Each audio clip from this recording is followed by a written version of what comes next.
All right. Hello, everyone. Welcome back to the stream.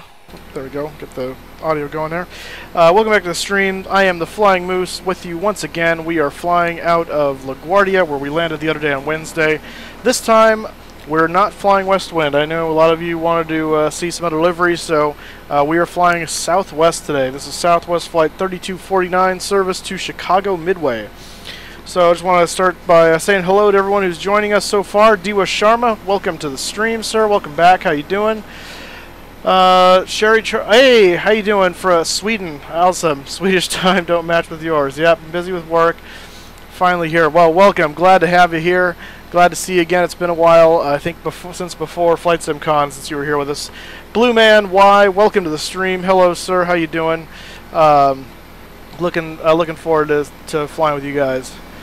Yeah, nice. That's awesome. So yeah, we're doing a little earlier today because it's Friday. Friday is the beginning of my weekend. I got my work stuff that I had to do out of the way for my other jobs, and so we're ready to fly. So the caterers are loading us up right now. We're going to start with the walk around real quick while the caterers are doing their thing.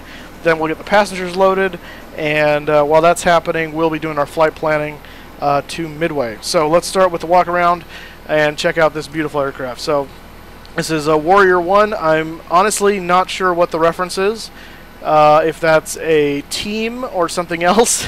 I'm not a huge Southwest person, so I really don't know. So if someone does know in chat, let me know. I'd love to hear what the answer is to that. But so anyway, this is Warrior 1, and interestingly enough, the colors, maybe it's the angle my computer was at. It looks weird. I'm looking at on my monitor. It looks great. On the live stream I'm looking at on my laptop, the blue looked really funny until I tilted my monitor, so that may be all it was. Anyway, so this is an ETOPS aircraft. Not that we're going to need that today. We're not flying over any bodies of water or anything big like that. ETOPS, for those of you who don't know, stands for Extended Twin Operations. So it's basically flying a lot farther away from alternate airports with only 2 engines, which a long time ago you couldn't do, and so that's why routes were always restricted, the big ones, to 4-engine aircraft. So, well, thank you, Sherry. That's awesome to hear that you're my #1 fan, just despite the time difference. I understand completely, and I'm half Swedish, so I can sympathize with you there. That's awesome. But yeah, our time zones are very different. I'm over here in California Pacific time, and you're almost on the other side of the world, so I understand the troubles. Anyway, as we come to the aircraft, we're just checking to see the condition of the aircraft. The pitot tubes here look in good shape. The nose gear is looking okay. The nose gear doors are open. The avionics hatch here is closed and sealed. The nose cone or radome looks good and clean, no damage from any birds, so that's good. Whoever flew this in didn't ram anybody on the way in. Got 2 more pitot tubes over here, and I can't for the life of me remember. I think this is like an angle of attack, something or other. I can't remember the name of it now. So, I love the detail here. It's great. I'm just gonna come around and check the other side of the fuselage. We got static ports right here and right here. That's gonna help us with pressure, for those of you that don't know. And as we come around here, I'm gonna check the other side of the fuselage. Looking at the wing route and the wing box here and the landing lights and turn-off lights, make sure there's no damage there. Checking the #2 engine fan, looking for any damage on the blades, any nicks, scratches, dings, dents, signs of bird ingestion or other FOD, foreign object debris. Everything looks good there. And we're going to check the pylon, just make sure everything looks seated okay, as well as just looking at the general condition of the engine and making sure there's no obvious damage. We're going to look at the leading edge of the wing. And we notice the slats are retracted this time. If you remember on Wednesday, the aircraft we took over with no hydraulic power, the flap position handle was all the way up, but the slats were extended on the aircraft, and the indicator actually indicated flaps 5. It was kind of hard to tell. The flaps were down a little bit too, but so we wanted to be very careful of that with regard to maintenance. So, but today looks like the flap handle is going to agree with the indication. I actually know why that happened, but there's no reason to go into that now. Engine exhaust ports look good. No issues there. Nothing clogging or blocking or anything foreign there.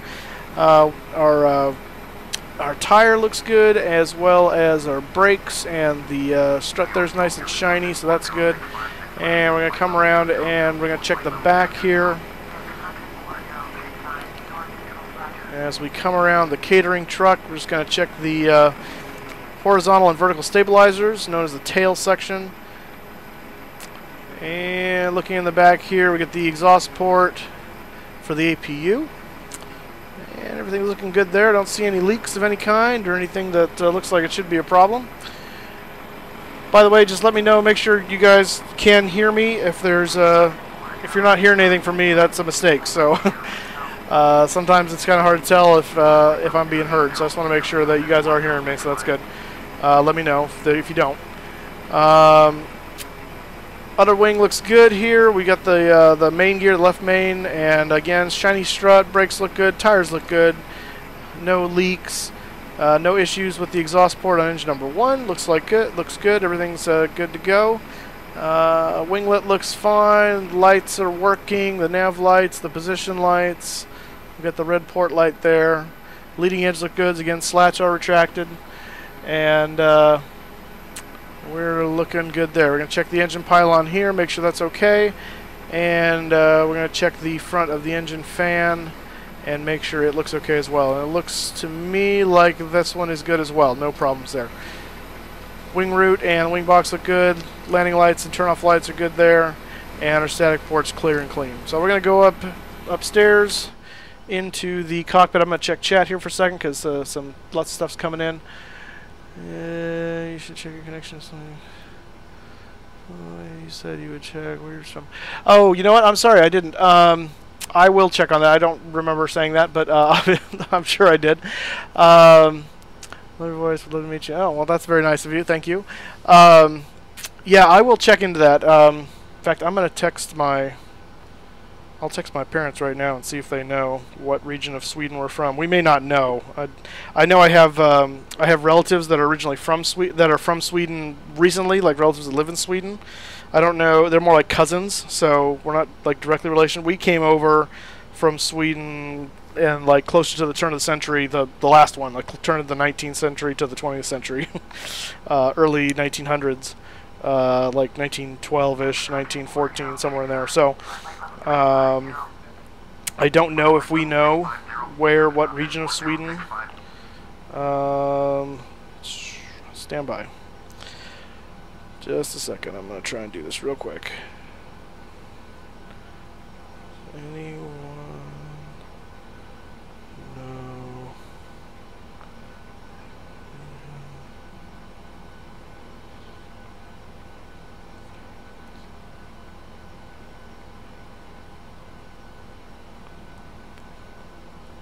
Alright, so we'll see if I get an answer to that.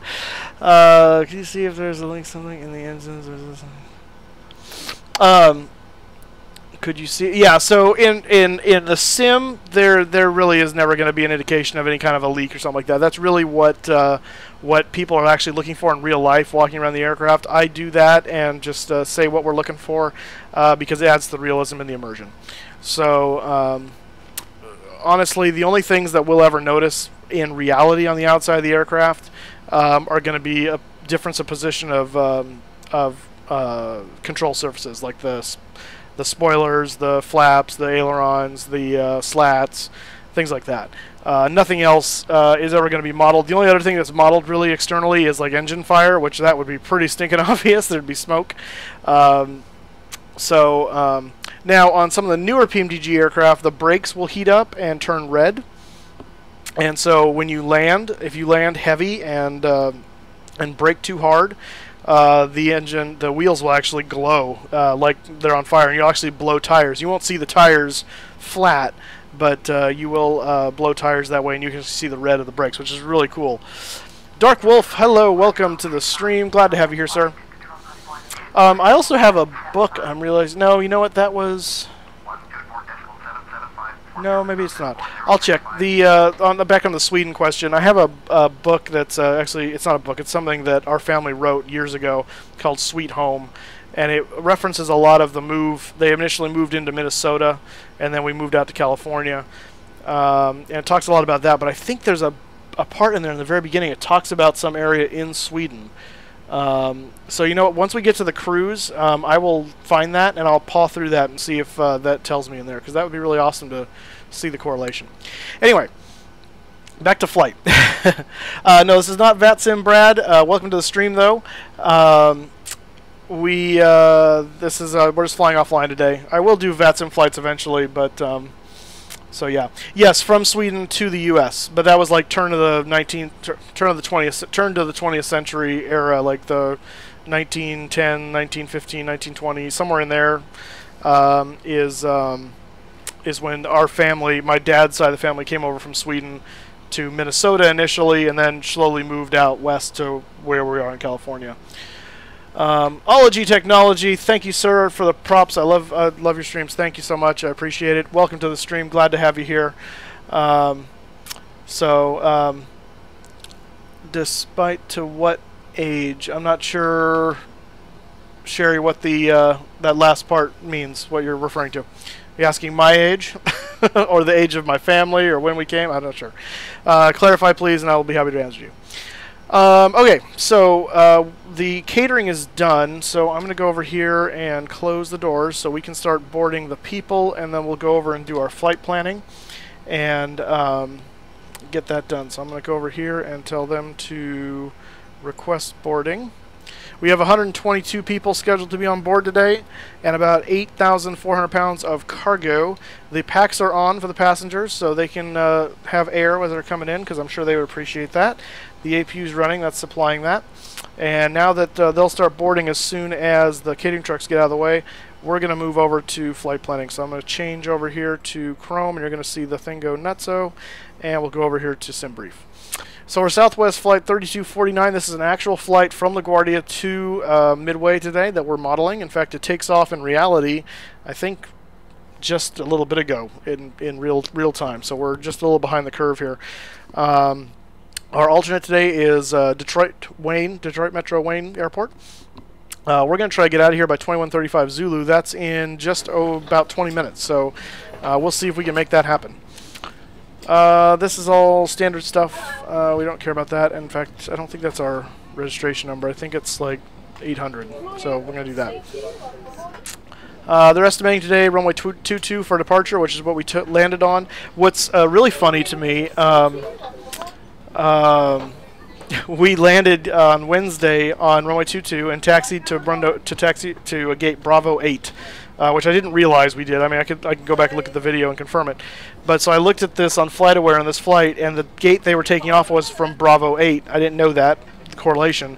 And so I booted up the sim, I put myself at Bravo 8, and realized, oh my gosh, I'm exactly where I parked yesterday. It was just kind of awesome. I didn't plan it, it just happened. So I've already put the passengers in here, the cargo, and 0 fuel weight as given to me by the FMS. 122 souls, 8.4, actually passengers, including the crew of 2, myself and my co-pilot, would be 124. 8.4 for the cargo and 121.1 for the 0 fuel weight. And then the route they've given us today, we are actually behind the air rack. 1707 is out. It ended on the 21st. I didn't realize that. So we're going to fly on the old air rack because I haven't updated the FMS data yet. And I didn't want to take the time to do that because I was going to be late for the stream. So we'll fly with old data today. I will update for tomorrow, and we'll make sure we're on current air rack data for tomorrow. But this route is valid for 1706. So they're giving us the Newell to J60, Ashen, Bagel, and Pang 3. And that's what our route looks like right there. Right across from New York, across New Jersey, Pennsylvania, Ohio, Indiana, and into Illinois for Chicago. By the way, for those of you that do not are not native to the United States, and for those of you who do not know, Illinois is spelled with an S at the end, but it is not pronounced. Do yourself a favor. It will help you sound more intelligent. Do not say Illinois. It's Illinois. just so you know. I heard someone do that the other day, and it drives me nuts. So I'm sure there's other words that I pronounce wrong, and go ahead and correct me when I do.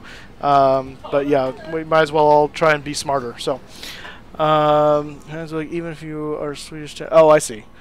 It's just because I'm Swedish and I love stories like this. By what age, even? You know what I mean. I got you. Okay, I see what you mean now. Yeah, I am 50% Swedish. My dad's side of the family is 100% Swedish. My mom's side of the family is 100% German. So I am 50-50.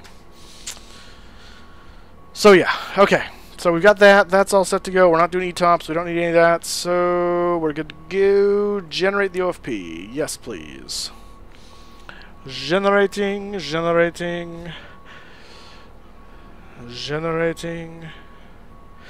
By the way, we're working our way toward 500 subs. Yesterday we got... not yesterday. Wednesday. Because we didn't stream yesterday. Wednesday we got 30 all in one day. Awesome. Thank you so much, guys. I really appreciate it. We're building momentum. It's like a snowball.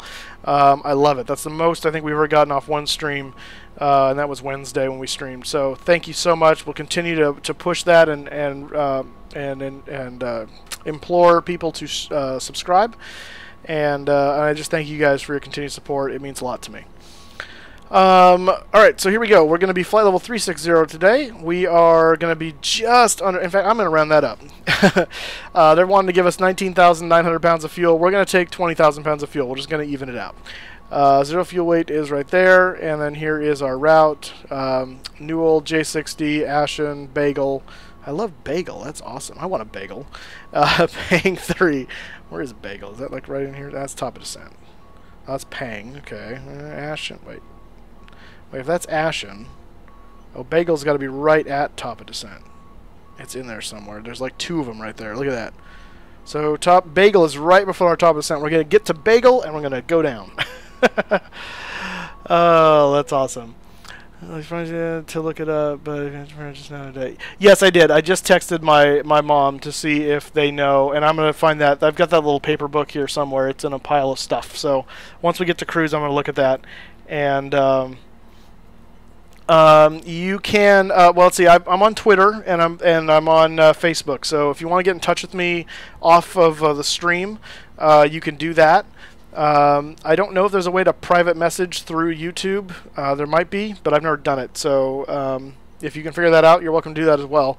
But Flying Moose 83 at Facebook and Flying Moose 83 at Twitter. Either one of those, you can hop on there and tweet or Facebook me, and I'll be happy to let you know if we can't get this figured out before you have to take off today. So, alrighty then. Alrighty then.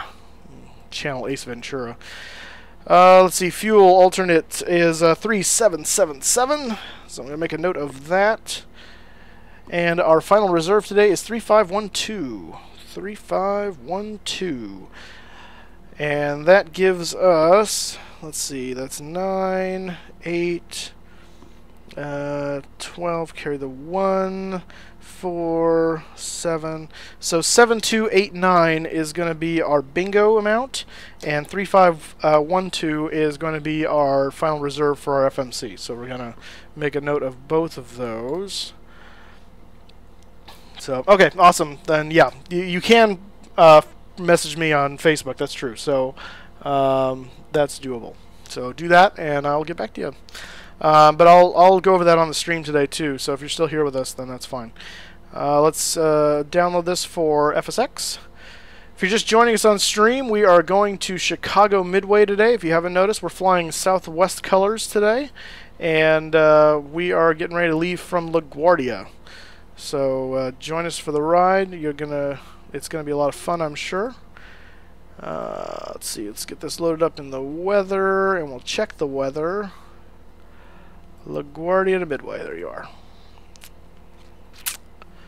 Sometime today. All right, 36,000 feet. Good deal. Briefing.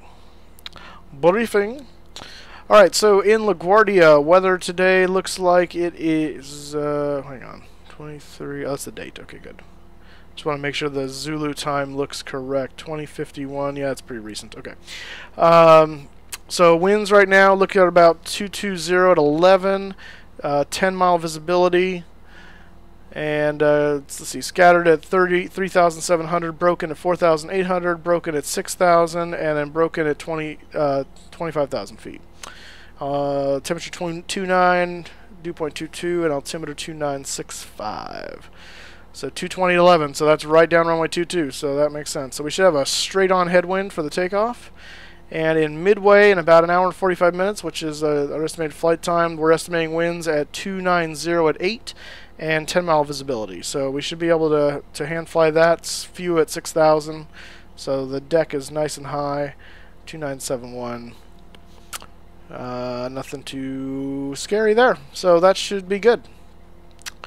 I'm going to make a note of this. I'm just going to, because I can't ever remember if the 737 asks me to put this in or not. So I'm going to do the old school. I'm just going to take a picture with my phone real quick so I have this and I can reference it later if I need to. Let me find two girls. It's scrolling on the bottom there. You see that Facebook /FlyingMoose83? That's the link to my Facebook page. So it's scrolling on the bottom of the video. That's where you gotta go. Alrighty then. Gotta remember what I was doing. And I'm gonna try to remember to do this. Okay, I already got the flight plan downloaded. So I don't think there's anything else I need to do. I think I can close this, and I think we can switch back over to game. I think we're good to go. I'm going to go to full screen. And there we go. Okay. Alright. Huzzah. Okay. So back in the cockpit, looks like the passengers are loaded. I'm going to switch this over to seatbelt sign on and arm the doors. I need to get this aligned. I don't know why I didn't do that earlier. That was dumb. Is that going to click off? No, good. And we'll leave that the way it is for the time being. Galley power's on, so that's fine. APU is already running and is on. Those are off, which is how they should be. That's fine. It's hot. We don't need to worry about that. 36,000 feet is what we're going up to, so we'll set this to 36. So we have oxygen for the passengers, because that's always good. Yeah, the 83 is kind of important there. Flying Moose was already taken, so I had to add numbers to it. So 83-0 is born, and that's where that comes from. Alright. And let's go down and get this stuff all plugged in here. So we're going to get our GPS information. Go away. There you go. Kim? Oh, helps to hit the right side of this. Oh, yeah. Alright, there we go. KLGA is where we're at. And our route is KLGA to K Mike Whiskey Delta Midway. No, sorry, Mike Delta Whiskey. Delta Whiskey Midway. There we go. Alright. And departure, we're going to be going on, we're pretty confident we're going off runway 22. We're not apparently taking a SID, they're just having us go straight out. So we're not going to select a SID. We're just going to go back to route, and we're going to go down here. And we're going to start putting in our flight plan, which I'm going to bring up on my tablet now. Which, how much you want to bet it logged me back out, even though I just logged? Yep, it did. How dare you. The timeout on the login on SimBrief is a little short for my liking, but whatever. Alright, Newell, N-E-W-E-L. N-E-W-E-L. And then we're going J60 to Ashen, A-S-H-E-N. A-S-H-E-N. And then to Bagel.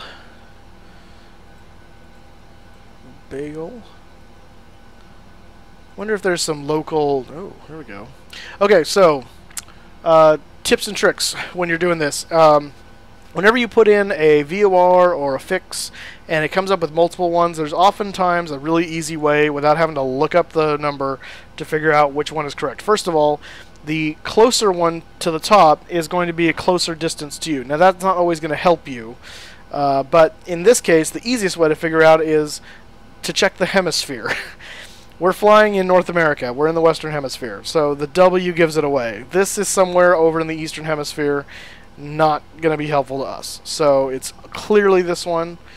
So I think it's that I select, yeah. So just for if that ever comes up as a quick way to easily check that. If they're both in the same hemisphere and things, then you got to go back and kind of do some homework and make sure you know which one you're picking. But usually that's not the case. Usually they're separated enough to where you can easily tell. Alright, Bengal, and then the Pang 3. So we're going to go back to the departure arrival, and we're going to look for the Pang 3. And the winds were 290, I think, is what they said. So I'm going to assume we're coming in on 3-1. Why is it 3-1 center? Oh, there's probably more of them, huh? Oh, no, there's not. There's 3-1 left and 3-1 left and right are small. That may be. I better, you know what? I better look at the. Hang on. I'm gonna go look at the map here for Midway and make sure I don't do something stupid, because leave it to me to do something stupid. We will be flying to Sweden at some point because we're going to be going to Europe at some point. So I don't know when that's going to be. It will be a weekend for sure, because we're going to have to, well, we'll have to do the long flight over to Europe, and then we'll do a bunch of shorter flights within Europe, and Sweden is definitely on that list. I've flown into Arlanda Airport in Stockholm before, and I'd love to go back. So definitely will be happening. Oh yeah, well, 3-1 left is the tiny little thing. We're not landing on that, that's for sure. 3-1 center is nice and big. 3-1 right's a little smaller, so 3-1 center is what we want. So let's assume 3-1 center, and transition is bagel, and so we'll assume ILS for 3-1 center, and we'll use the hills transition. That's fine. Route. Let's make sure there's no discontinuities here. Nope, there's not. Let's go to the legs page. And should probably. Oops. Route. Activate. Activate. Now we'll go to the legs page, and we'll check for discontinuities here. I don't see any, and so now what we're going to do is we're going to change this to, because I finally figured out how to do this in the 737. I know how to do it in the 747 and the MD-11. So we go to step here. So here's Newell coming from the Noah Bachman. Welcome to the flight. I am not from Sweden. I'm Swedish. I'm half Swedish, but I personally have never been to Sweden. I'd love to go at some point. That's awesome. You got a buddy now to talk to. From Sweden. She's speaking to you in Swedish, so hopefully you can understand that. I am not a pilot in real life. I have taken flying lessons a long time ago, right out of high school, but I did not get my PPL. But I gleaned a lot from that. I did my solo cross countries and stuff, and then I've been flight simming ever since. So definitely not a commercial pilot. I just watch a lot of stuff and pick up a lot of stuff. So I know a lot of the procedures, but I am in no way qualified. So we're just going to step through the plan here. See how this changes to center? So it's just going to follow us down. In fact, I'm going to do this. I'm going to back this out a little bit so we can see better. And we're just making sure as we step through this that the route generally looks okay. I'm especially concerned when we get to Bagel and the Pang here that we don't have a weird deal into the airport. So here's the airport here. So that looks actually really good. I'm going to zoom it back in just a little bit as we go in here and just make sure everything looks hunky-dory. And there's into the runway. So that should be beautiful. Yeah. Okay, so that looks good. So we're going to change this back to map mode. Maybe. Come on. What? No, there we go. And I'm going to put this back down to 10. I actually think I'm just going to do it to 5. Since we're going to be hand flying it out here, it's a little better to do that. You're going to like fill up my chat now with Swedish, so I'm not going to be able to understand a thing. Jaron Collins, welcome to the flight. We're actually flying out of New York. We're here in New York right now. This is LaGuardia. We're flying to Chicago, but thank you. We had a good flight into New York on Wednesday. But welcome to the stream, sir. Again, if you're joining us and you have not subscribed yet, I would implore you to hit the like button and the subscribe button and join us. You can also follow us on Facebook and Twitter, Flying Moose 83 for both of those. It's scrolling on the bottom, and help us with our continued run up toward 500 subscribers, because that's awesome. Okay, what time is it? 21:31. So we got 4 minutes. Okay, so let's see if we can get this thing going here. These are aligned. This is on. That's in yaw damper mode. That's good. Fine. Yay, yay, yay. We're not going to do any of that yet. That's all going to stay. That's set. That's good. We'll test these. Make sure overspeeds and stick shakers are working. Great. We're going to come down here and test our lights. Test. I don't know what that did. Oops, not that. One of these is a test for the That's the cutout. Where's the... Oh, there it is. Alright, good. Fire test is good. Let's go ahead and finish setting up the FMC here because we need to finish doing that. We didn't do that yet. We do need to, real quick, tell it how much fuel we're taking because that hasn't been set yet. So fuel is going to be an even 20,000. Boom. And let's see, ground connections. Let's take off the... Okay, hang on. My phone's blowing up with stuff. I gotta figure out what's going on. Oh no, that's not good. Oh, good grief. Okay, that's fun. Oh boy. Okay. Let's see. Fuel, payload, ground connections, doors, pushback, blah blah blah blah. What am I doing? Okay. Sorry, work stuff is texting me. I gotta figure out what's going on. Thank you, Jerry. I don't mind it, but then I look back to try and figure out what's going on, and all I see is, to me, gibberish. I know it's another language, but I don't speak it, so I don't want to sound insulting. Reserves, what did I say reserves are? Was 3512, so 3.5 is our reserves today. Cost index is 80. Cruising altitude is 360. Oh, here's that course and wind. Is that our average? That's probably the average. Let me see if I can bring that in real quick. So I took a picture of that. There we go. So the average winds was 246 at 66. 246 at 66. We will have a decent headwind today, that's for sure. Alright, so let's do that.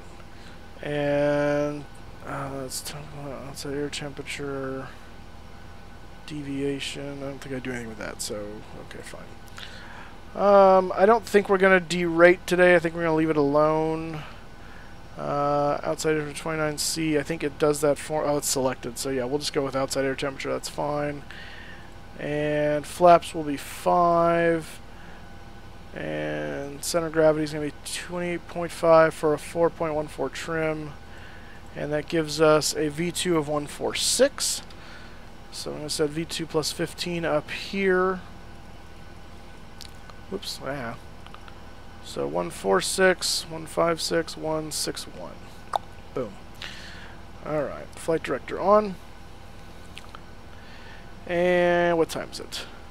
21:35, and I think we're ready to go. We need to close our doors, so there's that. These are like part Swedish. How long is the flight? It's about an hour and 45, I think, like that. Did you just call me a bastard?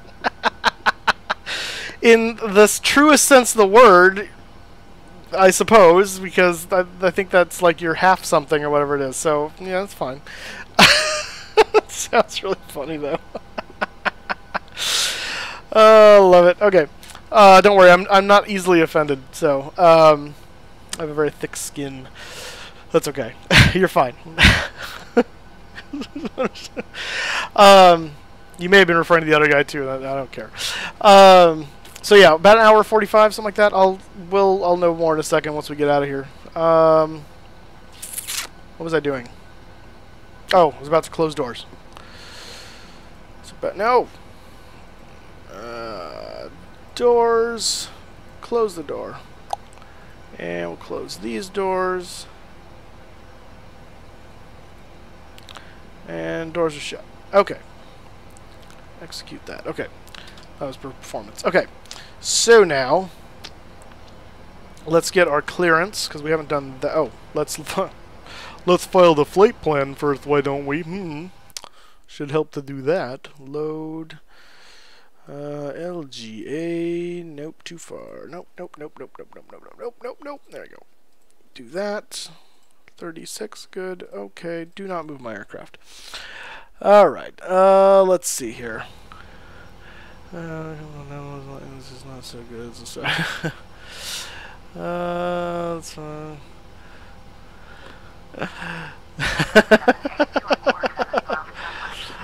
Oh, that's funny. Fedez Stories, welcome to the stream. This is FSX, Flight Simulator 10, as you might know it. Not Steam, although the same thing.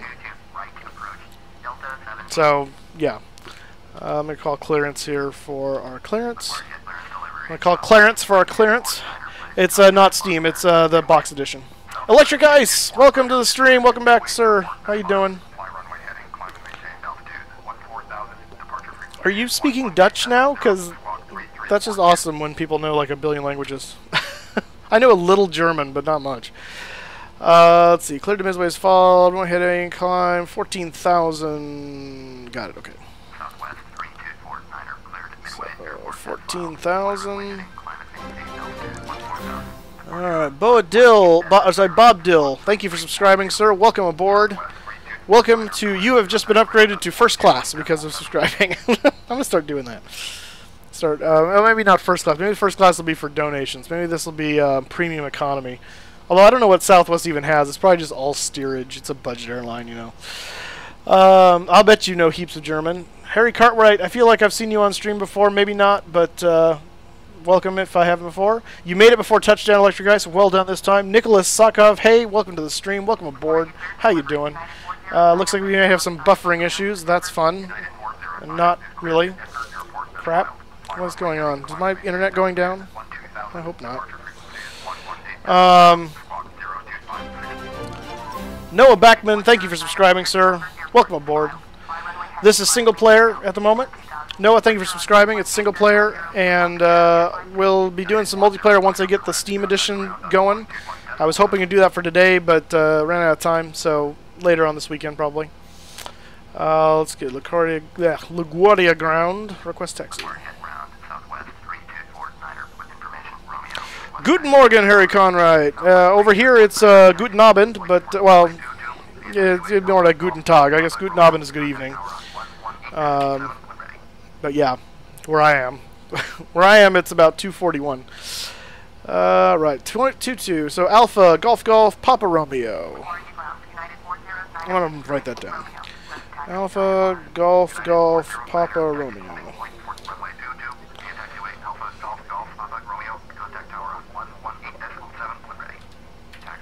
Alright. Okay, so we can start our pushback stuff. Did I back the gateway yet? No. Got to do that. So let's go ahead and turn on our beacon because we're going to start our engines here pretty soon. I'm going to tell them to prepare for pushback. And we're going to want to do the nose to the right. Nose to the right, to the right, to the right. No, do not start engines before. We're going to start engines during. Okay, so while he's doing that, we're going to get us ready for engine start. Fuel pumps are going to come on. We're going to turn our packs off. Not that way, other way. Packs off, bleeds on. I'm going to use right ignition today just to change it up because we've been using left the last couple times. And we're going to go ahead and turn our dome light off. That's fine. And he's going to get us hooked up. Guten Tag, Harry Conrad.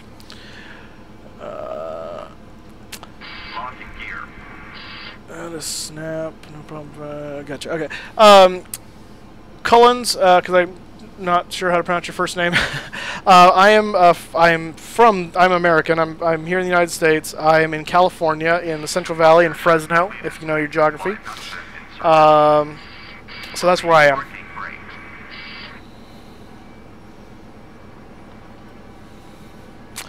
Diwa Sharma, hello. I said hello to you earlier. You're still with me? Awesome. Welcome back to the stream. Welcome aboard. Did he tell me to release parking brake? Yes. That must be United 409 going to runway 22. I wonder where he's going. All right, so we are pushing back. We are clear to start. Turning 2.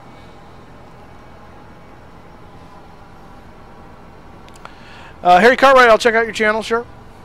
Remind me at the end of the stream, though, because I'm probably going to forget. Because we got a long way to go. We got a long way to go and a short time to get there. It's a Smokey the Bandit reference for you.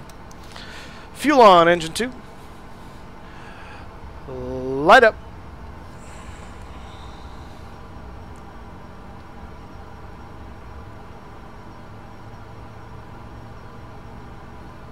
I'm not from Los Angeles. I'm pretty close to Los Angeles. Well, strictly speaking, compared to a lot of other people. I'm about 4 hours from Los Angeles to the north in the Central Valley. I go down to Los Angeles fairly often, though, because I like going down to LAX and watching airplanes. So whenever I get a chance to do that, I do. Your dad's a pilot. That's awesome. What does he fly? Like private pilot, commercial pilot? All right, we got a good start on engine 2. Let's go ahead and turn engine 1.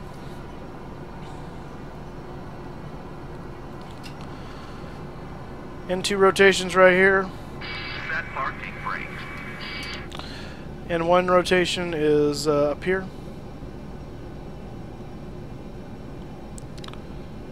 And fuel on. Flight Sim Pilot, welcome to the stream. Welcome aboard. And light up.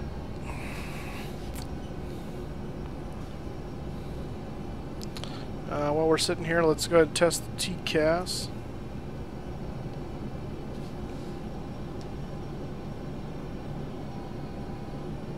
Unlocking gear. Oh boy, did I get the ED number of this aircraft wrong. 8301IJ. Good grief. Okay. Tow truck disconnected. Bypass being removed. Oh, that's awesome. Okay.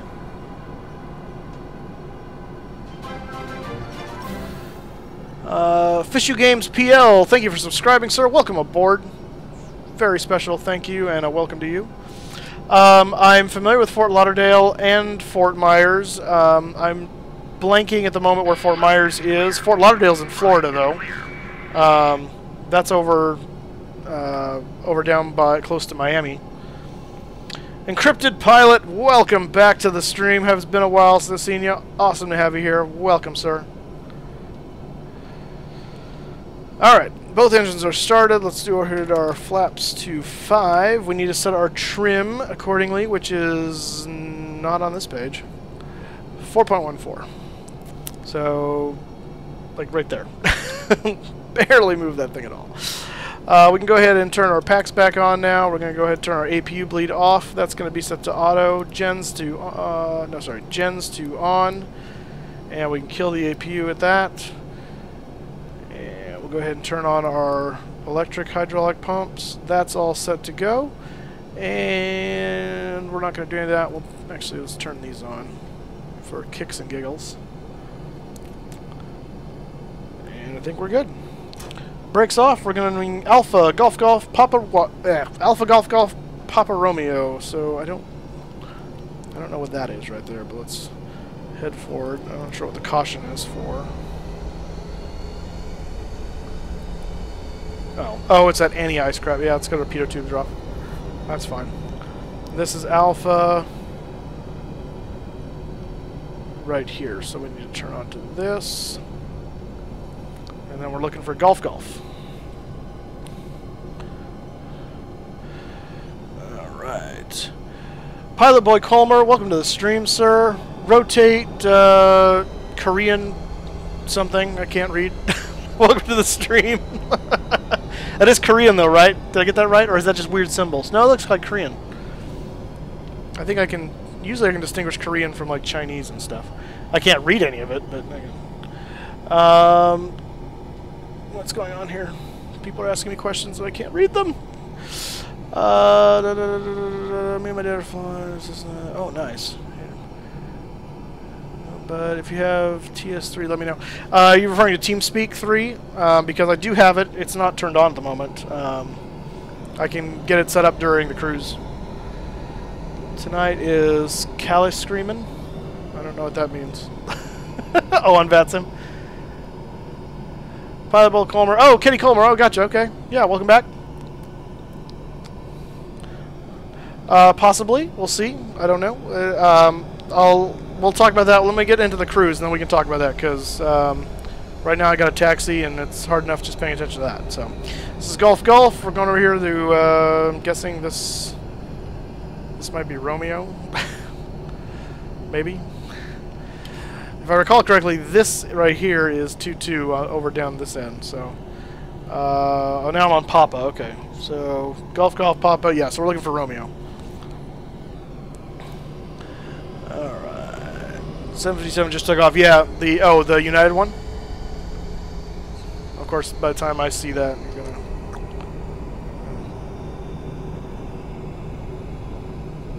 Oh, he got out of here fast. All right. There's Romeo. American Politics News just subscribed. Thank you so much. Welcome to the stream. Welcome aboard. This is Southwest Flight 3249 service to Chicago Midway. In fact, that reminds me, as we taxi here, it's time to do a cabin announcement. So bear with me for a second. I'll make this turn, and then we will talk to our passengers, which actually at this moment includes all of you. Ladies and gentlemen, welcome aboard Southwest Flight 3249 service to Chicago Midway Airport from New York's LaGuardia. We hope you enjoy your flight with us today. I'd like to remind you that this time your seatbelt should be fastened, your seat backs and tray tables should be in their full upright position. Any bags or other items, small items, should be stored either in the under the seat in front of you or in the overhead compartments along with any carry-ons. Please also always take caution when retrieving carry-on items from overhead bins, as things do have a tendency to shift during the flight. We also ask that anytime the seatbelt sign is off, that as long as you remain in your seat, to keep that seatbelt fastened. This is for your own safety, as we never know when we're going to hit some rough air, and we always want your safety in mind. Sit back, relax, enjoy the flight. Flight attendants, please prepare the cabin for takeoff at this time.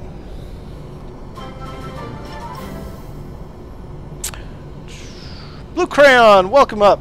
Welcome aboard. Yeah, we'll go to Australia at some point. I'm not sure when, but we will. So you're going to go fly in your Cessna 208. That's awesome. Like real life? That's fantastic. Brian J. Robinson, not a lot's popping. We're just about ready to take off. We got some traffic coming in right here. Runway 22. We're at LaGuardia. We're getting ready to go to Chicago Midway. XXXX Master MIP XXX. Just subscribe. Welcome aboard, sir. Welcome to the flight. Thank you so much for subscribing. I appreciate it so much. Brian Robinson, also thank you for subscribing. I think I missed that one when it came up originally, so thank you, sir, for subscribing. I appreciate it. From real life flights. Well, I was just on a flight the other day, so it's kind of fresh in my memory. We're so rich we bought a 285. Well, that's nice. I don't know if I'd go flaunting that around, but good for you. I wish I could afford a Cessna or any aircraft. Comes American Eagle coming in. Let's see here. What am I missing? This is not VATSIM. This is just offline. That's all just regular traffic from Ultimate Traffic 2. Kinder Jordan, welcome to the stream. Thank you so much for subscribing. I appreciate it. Welcome aboard. Alright. Coming around. Let's go ahead. No, shoot. Sorry, I hit escape. I went for the stupid ATC thing and hit escape. Alright. We need to go to Tower. LaGuardia Tower, Southwest 3249er, ready to go. Runway 22, IFR to Midway. Southwest 3249er, clear for takeoff. Runway 22, Southwest 234 at 11. Clear for takeoff. Runway 22, Southwest 3249er. Alright, we got takeoff clearance. I never turn my taxi lights on. Oops. Oops. Alright. And auto brake to RTO. Oh, Lord in heaven. No, not right now. Alright.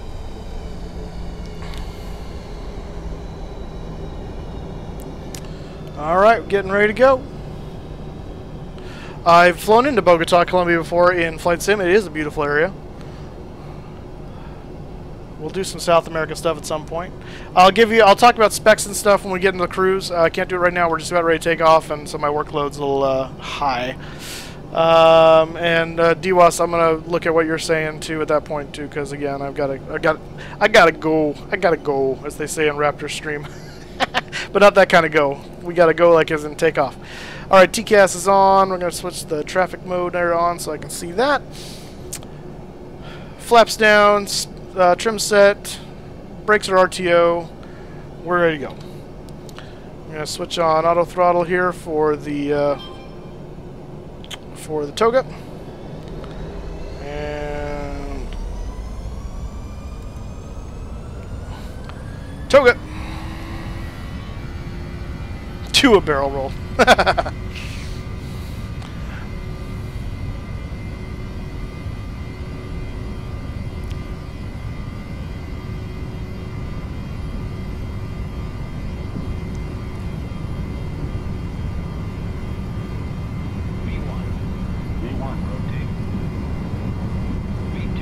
Come on, get up.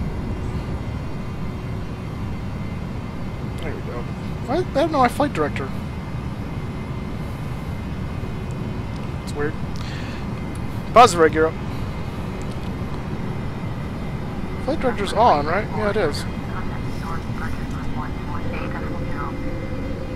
There we go. There we go.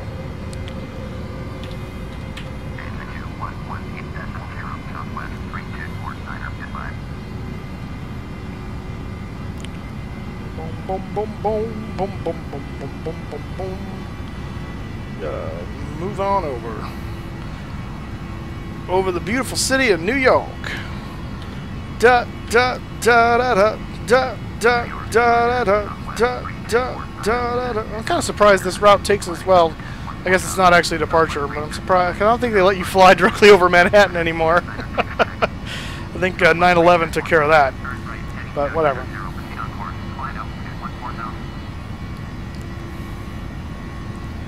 I'm a proceeding.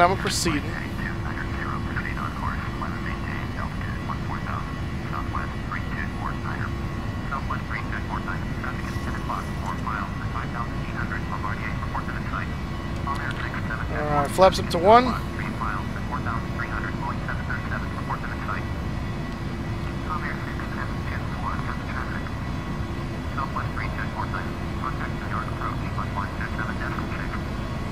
Got some traffic right in front of us. Should be above us, so I think we're okay. There he is. Right here. Way to be FSX and keep us clear. Flaps up.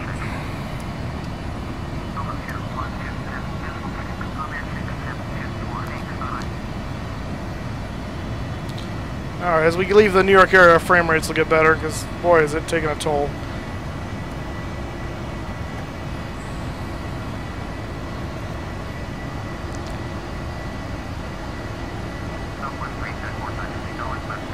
Oops.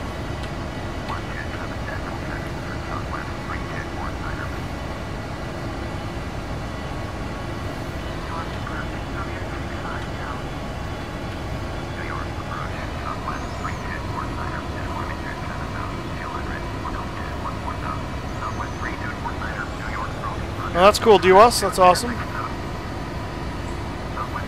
Yeah, American politics, yeah, when you get your computer up and running, hopefully it's a nice fast one. You can do a lot of fun stuff when you got a nice computer under you. Good grief. Transition of transition.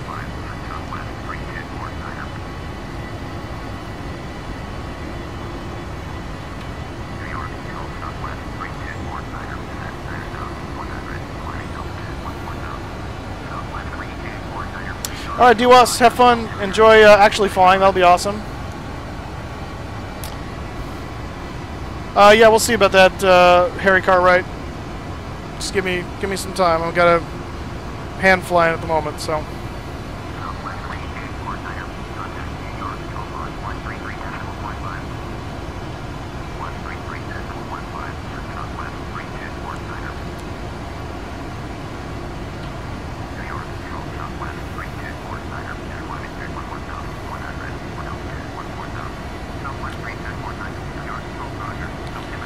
We're going to accelerate here. Now we're above 10,000.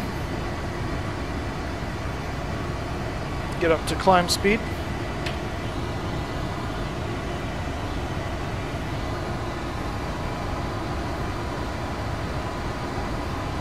My favorite aircraft actually is the Boeing 747.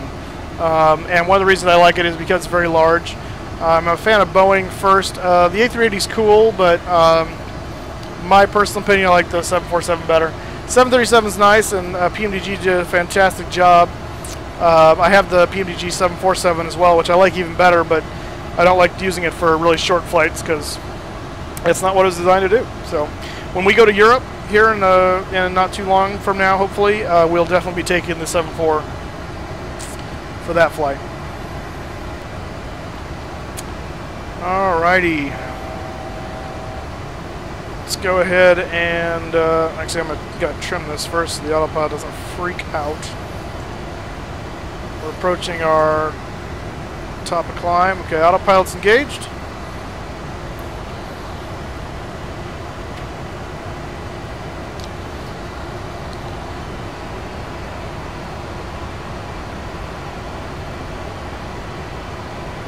Oh, nice.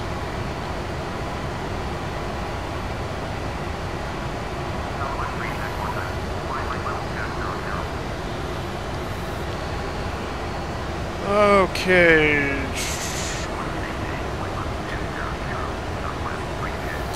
Encrypted pilot, you're saying Raptor would like, what is he on right now? Because I'd love to be on Raptor's TeamSpeak, that'd be fantastic. I love watching Raptor. I need to get my multiplayer set up for American Truck Simulator, because I'd love to join you guys, that'd be a lot of fun.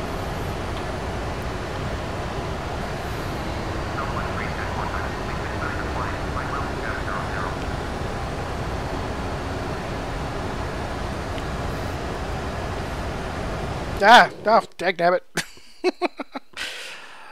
Pushing things I shouldn't. Stop it! Oh, he gave me climb. Okay, I should probably climb up to it then. Alright, hang on. I'm trying to do too many things at once. So to answer your question, how do I avoid overspeed? What happens is you set climb thrust, which is calculated by the FMS, and then you pitch to hold speed. So, so basically, I'm avoiding overspeed by pitching up higher and higher. So my climb thrust setting dictates at what rate I can climb out at. So instead of setting a vertical speed climb like 3,000 feet per minute or 2,000 feet per minute, I'm setting my climb based on my speed. So I hold my speed by pitching up or down and doing that. So and you follow and the flight director helps you figure that out. So that sounds like it's going to be a nice setup there, American Politics. No, I didn't finish getting my Steam all set up. I'm finishing that this afternoon. I just got my new monitor, so I can do 2 monitors now, which means I can do easily OBS and stuff on one and chat. I don't have to use my laptop anymore, but I haven't set it up yet. I'm setting that up this afternoon. It's sitting here in my room. I'm looking at it right now. It's a nice Ultra HD 4K LG 27-inch flat screen. I'm really excited about it. So yeah, but that's how you do that. I'm glad I could answer that for you, Neela Killer. And so yeah, so Callous Screaming, what exactly is that? Encrypted pilot, I'd love to know more. Fill me in.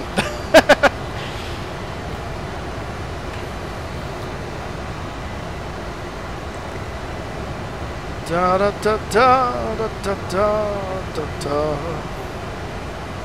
Da, da, da, da. Climbing on up. Oh, I got you. Friday Night Ops.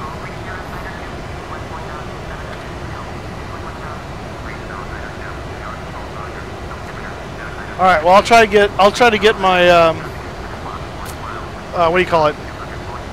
My Steam setup for this evening. Then that'd be awesome. We gotta switch this over to standard. We're above 18,000 feet.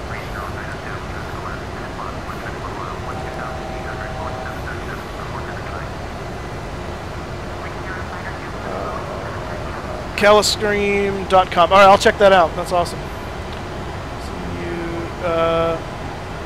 Can't control the CDU. Is it because I have the Steam edition? On this aircraft, on the PMDG 737 FedEx. Or are you talking about a different aircraft? Because if there's not modeled... Whoop, center pump's going off. 320.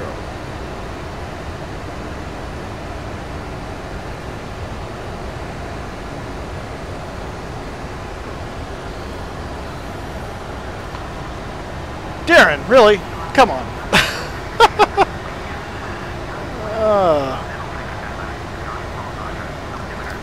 Okay, so what, well, first of all, you don't know what I look like because I don't have a webcam, so if you're gonna just come on here and be disparaging, I'm gonna block you. So that's all there is to it. So you've been warned. Be nice, play nice, or you gots to go. What is going on? Oh. Yeah, if I text her, I'll call her, please. What? Why are you not? I thought I did this already. Go!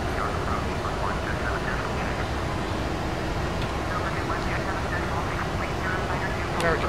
Must have done it too fast. Okay, Charlize or Charlene, Clarine, Carrie, I can't remember your name. The one from Sweden, are you still in here? Because I'm going to start looking for that thing. Stop being rude. Oh yeah, please stop being rude. Mod bud. Well, what do you mean by a mod bud? I'm not sure what that is.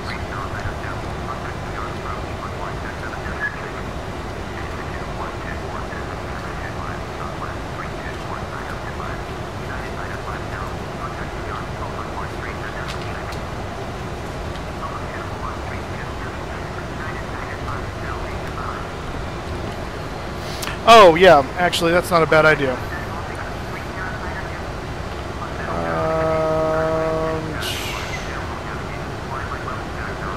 Alright, Encryptopile, you're now moderator.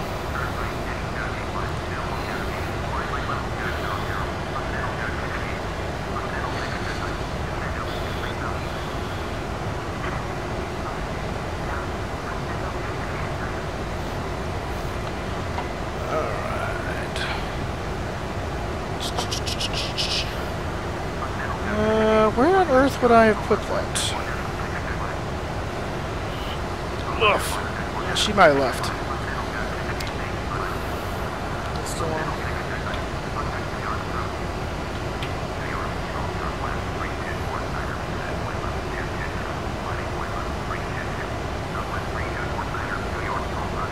Okay.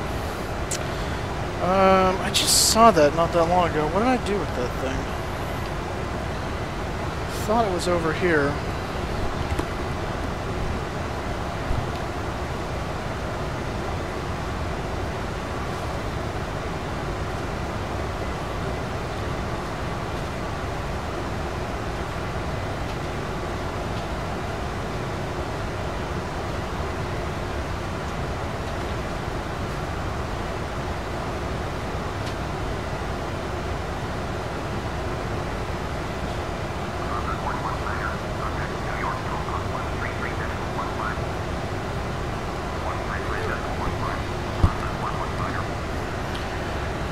Patrick, hey, welcome back to the stream, sir. Welcome aboard.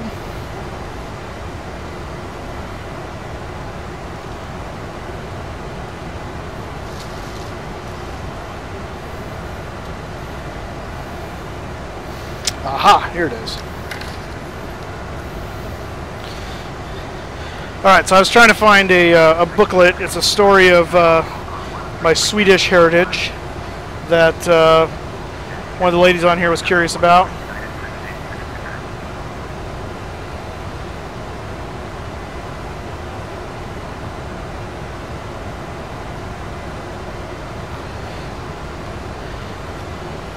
So now I gotta paw through this thing and see if it tells me what I want to know. Let's see here. Oh my goodness.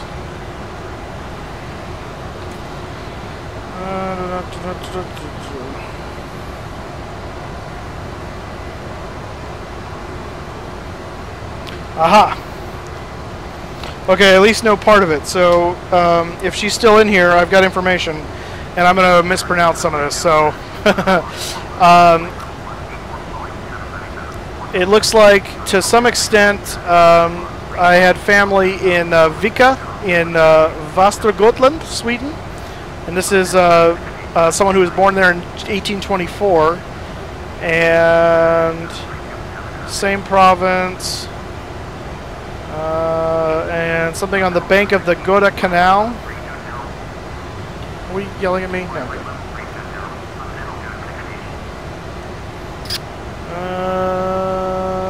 Dun, dun, dun, dun, dun. And from there they came to America, and namely Chicago at first. So yeah. So if she's still in here, I'll message her on Facebook. She messaged me on Facebook, so I'll tell her on there if she's not still in here. But hey guys, please don't be advertising your channel on my stream. That's not really kosher. It's kind of rude. If you want me to check out your stream, that's fine, but don't pester me about it. Like I'll check it out. Don't worry. But I gotta fly first, so that's the first thing.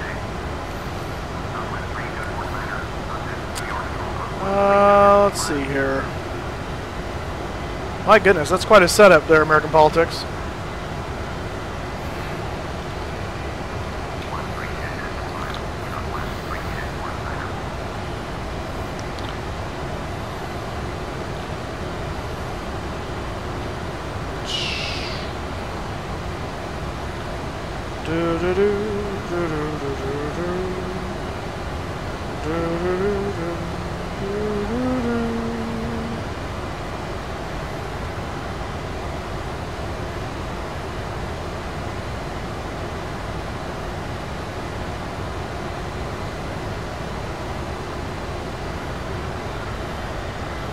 That's not right at all.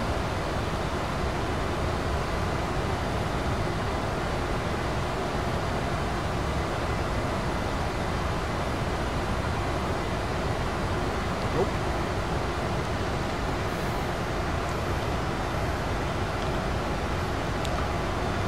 Oh, that's awesome. That's your birthday in less than a week. So, happy early birthday to you. How old are you going to be?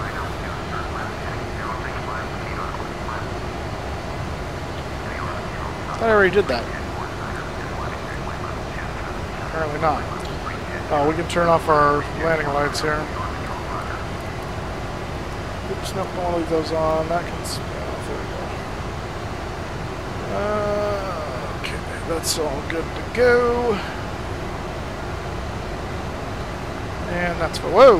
Hello. There's that rough air I was talking about.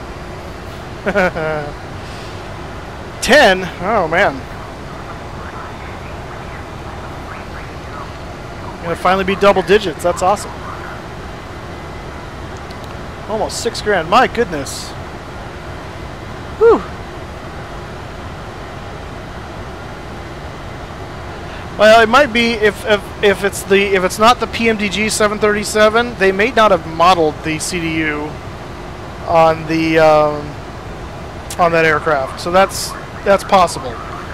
Without knowing the model and type and like who made that aircraft, like I really can't help you.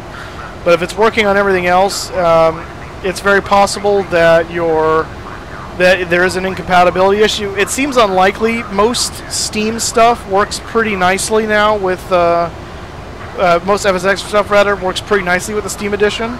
They fixed a lot of those initial bugs, but it's still possible that if it's like a freeware model that someone didn't update anything for that. But again, yeah, without knowing what it is exactly, then yeah. Did I? Harry Cartwright. I'm trying to find your channel here, but I'm not seeing one that matches your... Oh, no, there it is. I show you have 2 subscribers, so someone subscribe to your channel. But here you go, buddy. Happy early birthday. I just subscribed to you.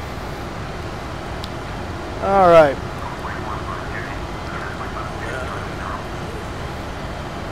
Yeah, that's true. If you want to do it right, then you got to kind of go full bore. So I need to upgrade. I think you were asking me about my... oh, hello. Traffic coming in right here. Coming in hot. Woo! Man. It's kind of like United. Hard to tell. Traffic inside. Oh. Oh, never mind.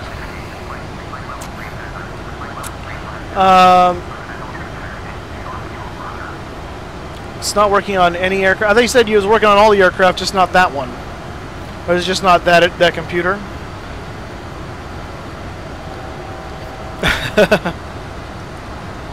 Interesting. Yeah, I don't know. So again, what? Wait, you tried it on? Not working on any aircraft. Do you have a separate CDU program?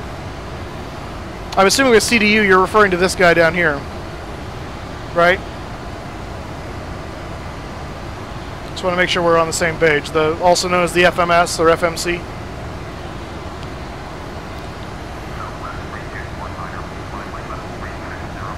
Alright, we're going to go ahead and turn off the seatbelt sign for the passengers. They can move around. And we've got our final clearance to climb up to 36.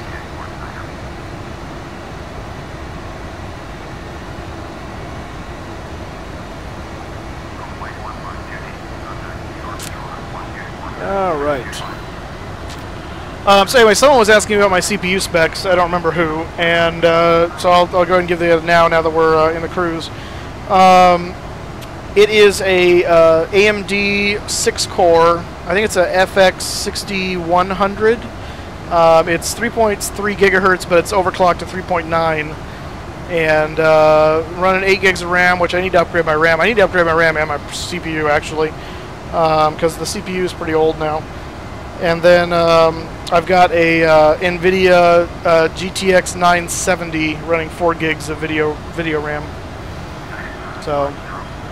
Alright, Harry, we'll see you when you come back.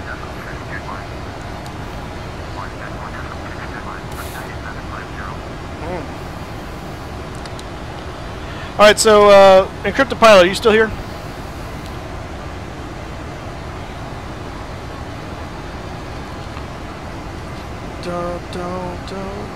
I know it's going to be a second for him to respond, because it's not going to come right away on the stream. There's a delay on the stream. Yeah, so you were mentioning something about TeamSpeak with Raptor, so how do I go about doing that?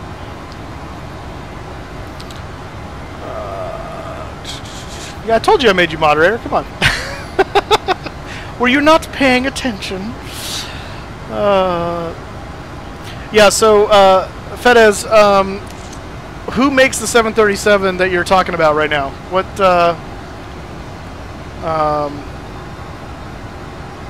you have a link? Okay, is there a way you can send me that where not everyone sees it? Because I'm sure you don't want to display that for the world to see. I don't know how you...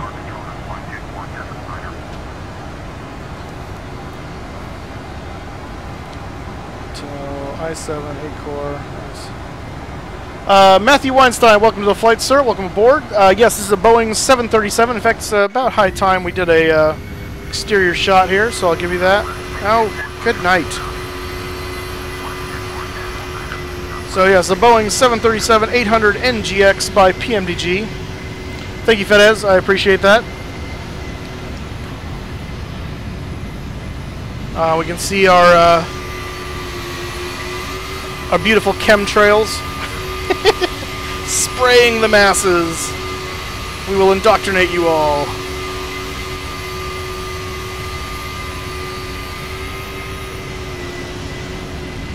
Flying over the good old US of A. But yes, that's what we're flying. Yeah, so Fedez, let me know what who makes the 737 you're talking about. Are you talking about this one, like the PMDG, or are you talking about a different model?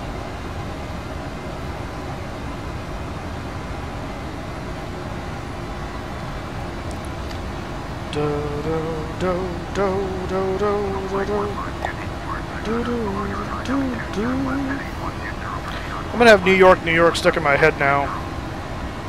Just so you know. I keep humming it. I can't get it out of my head. Can you go on to one of Router's trucking vids? Click the link next to... Yeah, I've done that before. So I've gone to his the Rat Pack thing, and I think I've joined his group in Steam. I think.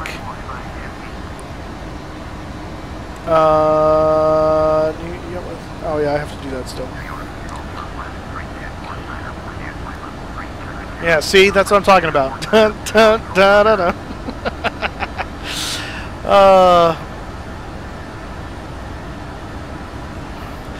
America West, yeah, those were good times. America West used to fly out of Fresno for a while. Their livery was actually really cool. I like their livery. They're one of them. One of the liveries looked really bad, but their later livery looked really, really cool. And then they merged with US Airways. So, okay, well, no, I understand 737-800, but who makes it? Like, who's the, not obviously Boeing, who makes the software model you're running? Or is it PMDG, or is it some other software company? Because that's what I'm trying to ascertain. Are you talking about this same aircraft that I'm flying? As far as the maker, this is PMDG 737. If we're talking about something else, then I need to know that. Otherwise, I don't have any information for you.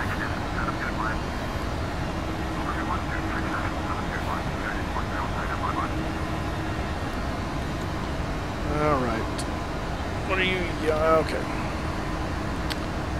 Let's make sure nothing else is waiting for me to set up here. Let's look at our progress here.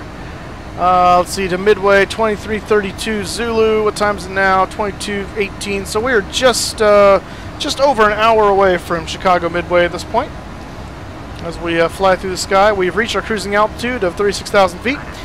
And we are cruising at Mach 0.80 with a ground speed of 406 knots. We got a headwind of 67 knots.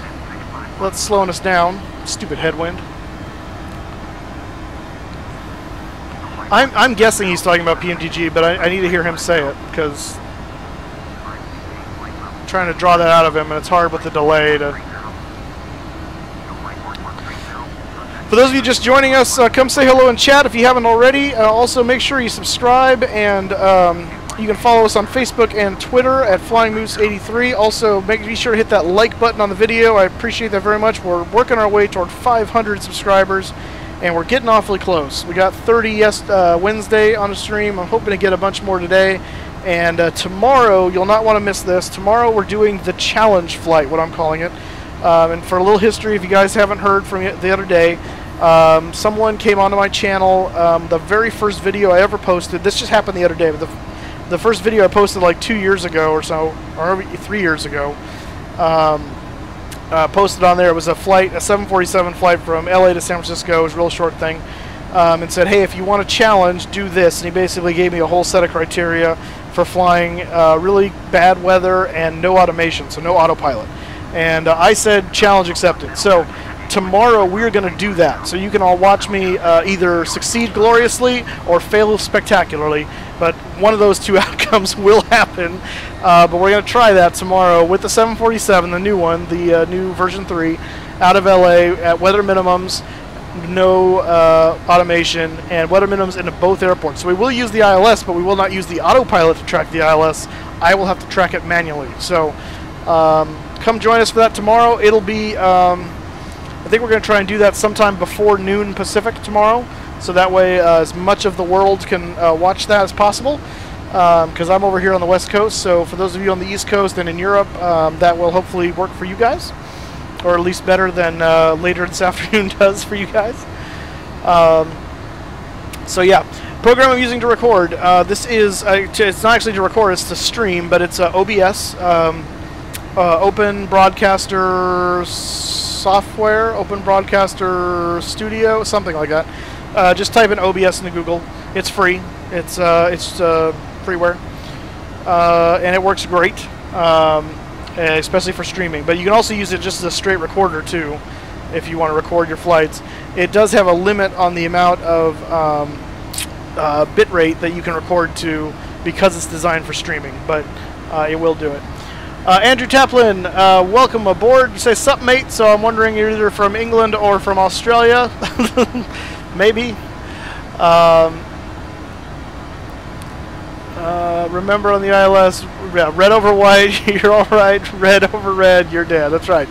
Yeah, you never want to see those double reds. So, welcome aboard. Glad to have you here. I'm doing great, and just having fun. We're flying from LaGuardia today to Chicago Midway.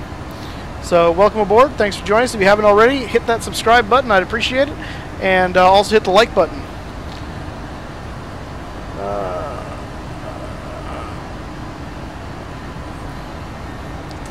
So yeah, hey, so something else I just noticed, I've been watching some people's streams, because when I'm not streaming, I do enjoy watching some other people stream, and I notice a very common thing for people who aren't familiar with aircraft is when they go to take off, they do what's called firewalling the throttles, and that's basically taking the throttles and shoving them all the way forward, as far as they'll go for takeoff. And in case you're curious, I'm not condemning it. I mean, you can fly however you want. It's a sim. But just in case you're curious, in real life, they don't do that, and I'll explain why as soon as I'm done talking to your traffic control, because every time I start talking, they interrupt me because they're rude. And they're from Cleveland. Yeah. Come on. All right. There we go. So the reason you don't do that, one, is the engines will go all the way up to 100%, beyond 100% N1. N1 is the percentage of front fan rotation. So there's two setups in an engine. You'll see N1, N2, and in fact, let me do this. This fan right here, that's N1. That's your front fan. If you could see into the engine, into the mid part of the engine, there's a compressor section of the engine, and there's two turbine stages. One turbine runs the compressor, and the other turbine runs either part of the other compressor and the fan, or just the fan. It depends on the engine setup. And so as the engine pulls air in, it compresses it, it adds fuel and burns it. The air expands rapidly. A lot of energy is produced. That energy rushes by the turbine. The turbine absorbs that energy and uses that energy to turn the compressor. And then on the outside of that, it hits the other turbine and uses that turbine to turn the fan at the front. And that's what makes the engine go. So when you're looking at your engine instruments here, you have N1, which is a percentage of N1. So the front fan right now is rotating at about just under 90% of its top speed. It'll actually rotate faster than 100%, but it can go faster than that. And then N2, you got down here the compressor. You see right here is operating at a different percentage because these are not linked. They're two separate systems. So the reason you don't want to firewall this is because what's happening is you're basically putting the engine into maximum stress. It's kind of like getting in your car and pushing the throttle all the way down and watching the RPMs go over into the red. The engine will do it, but if you hold it there for too long, the engine's going to destroy itself. It's not designed to run at that high temperature, that heat, that much friction for very long, and that's why that's the red zone. The engine will go there, but you're not doing the engine any favors by being there. So for the same reason, pilots do not firewall the throttles, because you're basically beating up the engine for all intents and purposes. So, and it's also not necessary for fuel efficiency either, because you can take off with a lot less power and still be fine. So the FMC here will calculate. Good.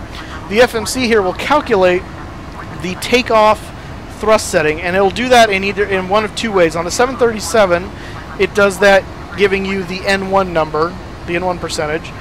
And see that right there, that green box? That's the maximum that we should be using in cruise flight. If this was takeoff, this would say TO, and that number would be different for takeoff. This will change to climb once we take off, and it'll tell us what the maximum is we should have for climb, cruise, and those are the stages, because it doesn't care about descent. Descent is, we're going to be at idle for a lot of it as we descend the aircraft. So what you want to do is you want to only accelerate or advance the throttles up to that number. You don't want to go beyond that number because there's no need to. That's what your setting is based on. That's based on the temperature outside and the weight of the aircraft and a number of other factors, but it figures that out for you. Some aircraft, it does not use an N1 percentage. It gives you an EPR number, which is the the exhaust pressure ratio, and so it works kind of the same way, but it's basically a measurement of the engine's power, the pressure between the front of the engine and the rear of the engine. And so it'll give you an EPR number, and you'll have an EPR gauge here, and you set it based on the EPR. So just know that if you're new to this, if you don't know what this number is or you can't find it, that's fine. Like in the 727, it's an EPR system, but it's kind of hard to tell where you should have the throttle set and what the EPR should be set to, because there's nothing that really does that for you. Unless you have something like Top Cat. So what I do is I will firewall the throttles initially and immediately pull them back about 5 to 10%, and that gives me a good indication of where the throttle should be, and that works fine for the 727 to get it off the ground. If you do firewall the throttles, you definitely don't want to leave them there very long. So once you get off the ground, generally by the time you get to 1,000 feet or so, most pilots throttle back to climb power and pull the engines back. Because again, even at the takeoff power setting, it's so high that you don't want to leave it there for very long. Because one, you're burning tons of fuel, and two, you're again working against your engine. It's like running your car up tall, a very steep mountain, and you just got the RPMs pegged way over. You may not be in the red, but you're running the engine pretty hard. And just like anything else that's mechanical, that's hard on the engine. So anyway, I just thought I'd put that out there. It's kind of one of those the more you know things. And so yeah, so if you see that happening, if you see people firewalling the throttles, now you know why they shouldn't do that. And again, it's a sim, so will it actually break anything in the sim? Maybe not. If you have failures on it, might. But hey, it's good to know how these things are actually operated and flown. That's the whole point of this. Is to try and mimic real-world operations as close as possible, as close as we can. That was the whole model of Microsoft's thing, is flight sim as real as it gets. So there you go. That's my soapbox rant for you. Oh gosh.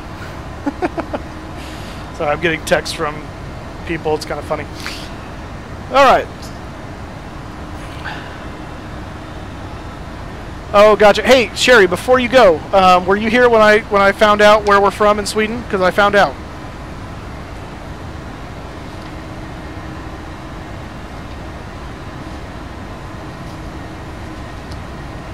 I gotta wait for the delay to.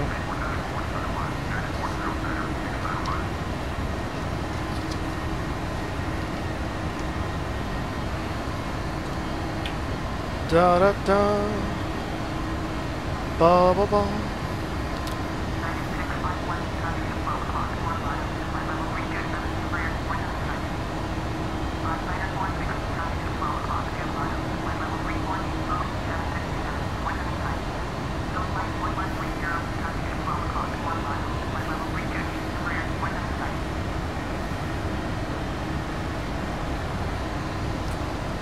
Okay, well, I'll let you know again real quick while you're here, and then I saw your Facebook message, so we can talk there too. That's fine.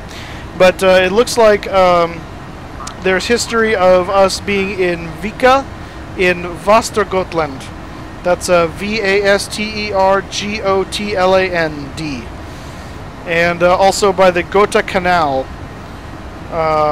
if that means anything to you. So yeah, so there you go. History of my family in Sweden. That goes all the way back at least as far as 1824. So, Harry, welcome back to stream. All right. Yeah. Västergötland, which may just mean the fatherland, because now that I say that, Västergötland, yeah. Vastergotland. Västergötland. So how close is that to you? All right, we'll do. I'll write back to you on Facebook. That's funny. That could be really funny if you're really close to there.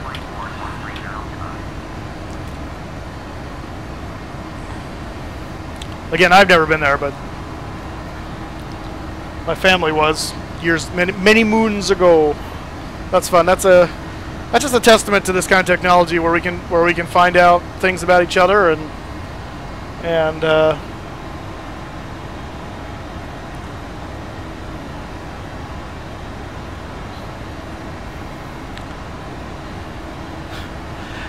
Hey Harry, again, buddy, I appreciate your enthusiasm, but it's not really kosher to go around and just be advertising your channel on other people's streams. So, make friends here and just let them know you got a YouTube channel, and if they want to, they'll come check you out.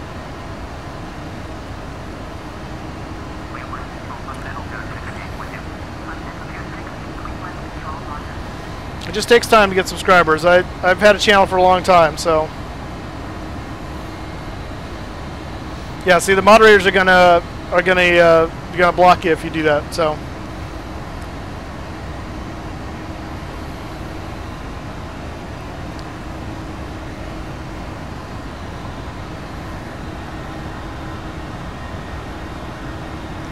Oh, really? That is awesome.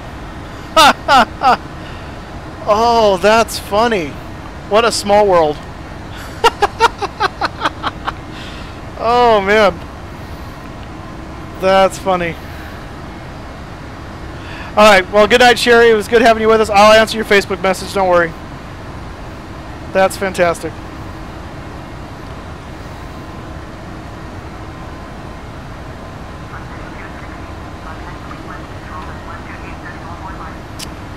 Alright, I'm gonna go check here and see. What? Just show me this stupid thing.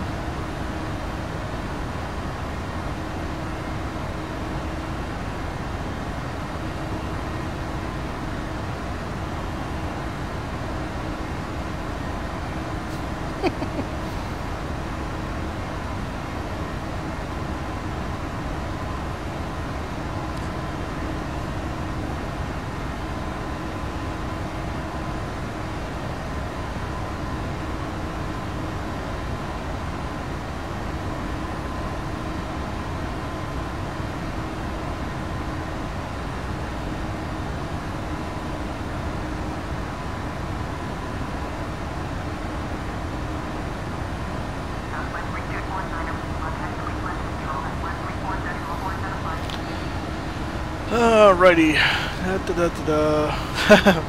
Good night, Sherry. Russian Jewish. Alright, that's awesome. Cleveland Control, alright. Justin Spurgeon, welcome to the channel. How you doing, sir?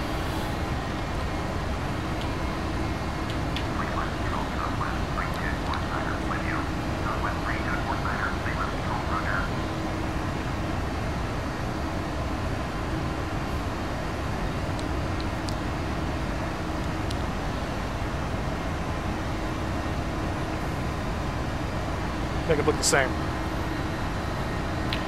Are you not supposed to be flying? I don't understand what that means. What do you mean? I believe I'm flying. Yep, looks like I'm flying. I'm not sure what you're referring to. You're going to have to be more specific. Did I say something funny? That I didn't realize what I said? Maybe? I don't know. I don't know.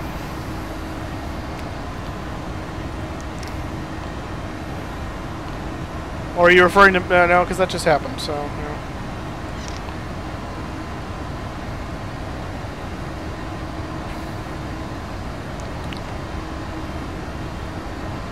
Alright, we're about an hour... a little less than an hour now from Midway, it looks like. Oh, I see what you... Hey, I've got... I decide who uses their mobile devices on my plane. Captain is privy to do what he wishes. Oh, let's see. Captain said, trying to... Okay, so Jimmy John, great question, awesome question. So yes, PMDG is the creme de la creme. They are the cream of the crop when it comes to what do you call it? Study level sim, and by that. You got two of us? I don't know what that means. You've got Nick Newstrom, welcome to the stream. We'll see about that. PMDG is the cream of the crop when it comes to study level sims, meaning their sims are designed as such so they are as close to the real thing as they can make it. The aircraft and the systems operate as close as possible to the real aircraft. So if you're looking for realism versus versus just the fun to fly, jump in and goof around, then PMDG is the top of the list. In fact, I just see Encrypted Pilot posted his list. That's pretty stinking close to what I would say. I don't have any experience with Majestic, but I've seen the videos of their Q400, and it's pretty stinking good. Captain Sim's a little farther down toward the Midway. They model a lot of systems, but they also skip a lot of systems and simplify. So they put out planes faster, they're cheaper, but they're not as detailed, they're not as complex, they're not quite study level. They're down a little bit. Aerosoft, their Airbus is up there. I think the Flight Sim Labs is above Aerosoft from what I hear. I don't have experience with it, so I can't speak to that. But yeah, PMDG, Majestic, Aerosoft, Flight Sim Labs, they're all going to be closer up study level, high end.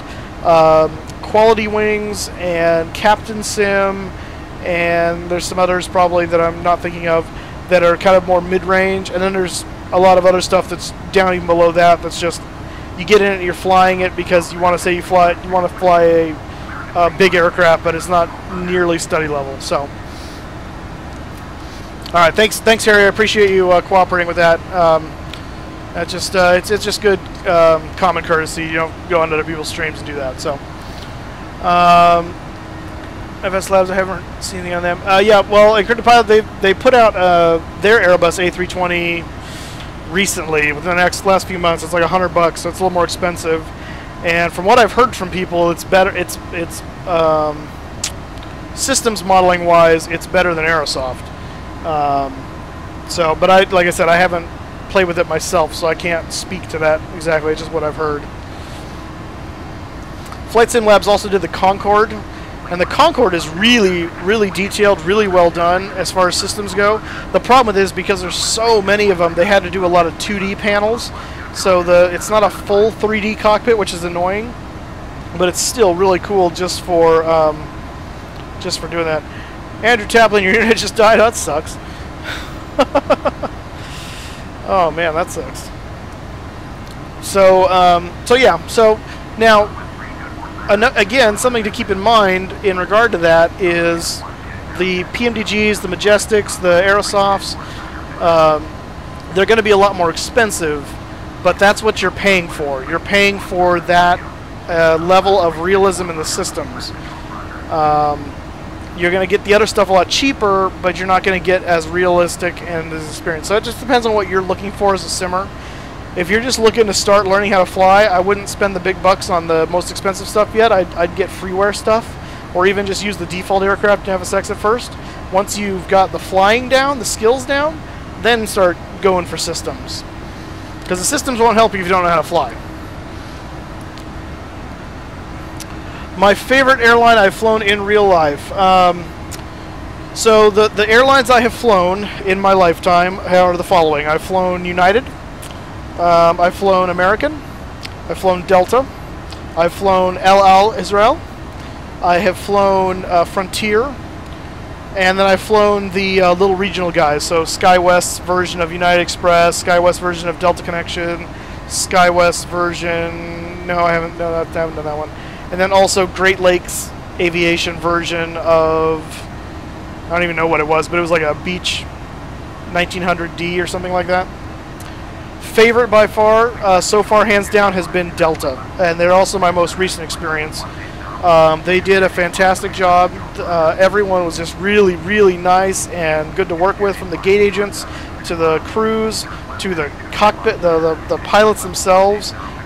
Just hands down the best experience I've ever had flying on an airline.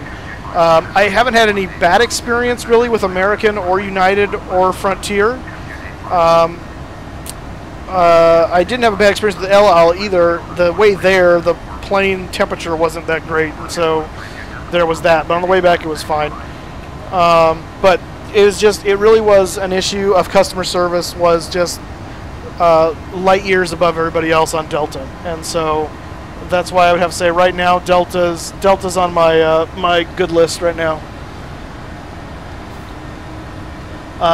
Endeavor question, I'm not sure what you're referring to.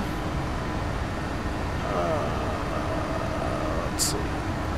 Yeah, just trying to see what there was some other.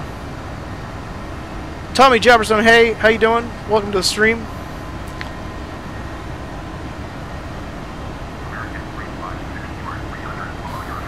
Yeah, yeah, the A320 is nicely modeled. I have the A320 for Airsoft. I'm going to fly it once I get my Steam stuff going again, because it does not work for me in the box edition of FSX. It works on my Steam edition, but it does not work for box edition. Never flown Qantas, so I have no opinion. I don't know. I also really like and again, I haven't flown on them either, so I have no experience. But I kind of, it's one of those like from a distance kind of things. Lufthansa. Again, that's probably my German heritage, but it just looks really cool. Plus, there's something about German efficiency. I don't know. But I've never flown. But if I ever get a chance to, I'd love to fly Lufthansa, though.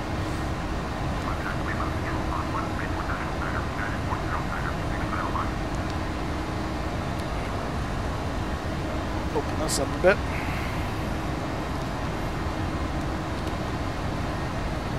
Ba-da-do-do-do-do-do-do-do-do. Do do do do do do do do do do. So, Encrypted Pilot, I'm curious. I want to know this for my own thing. When I read your comment earlier, this is before we took off, I think. You mentioned Raptor wanted me to have him on, have me on his TeamSpeak. Was that you saying you'd like me to be on Raptor's TeamSpeak? Just be honest. Because I don't know that Raptor really knows who I am, unless he does. That's awesome, but I'd like to not live in a fantasy world, so my feelings will not be hurt if that was just you saying you want me to be on there. I'm fine with that. I'm just curious. I've used Air Hauler before.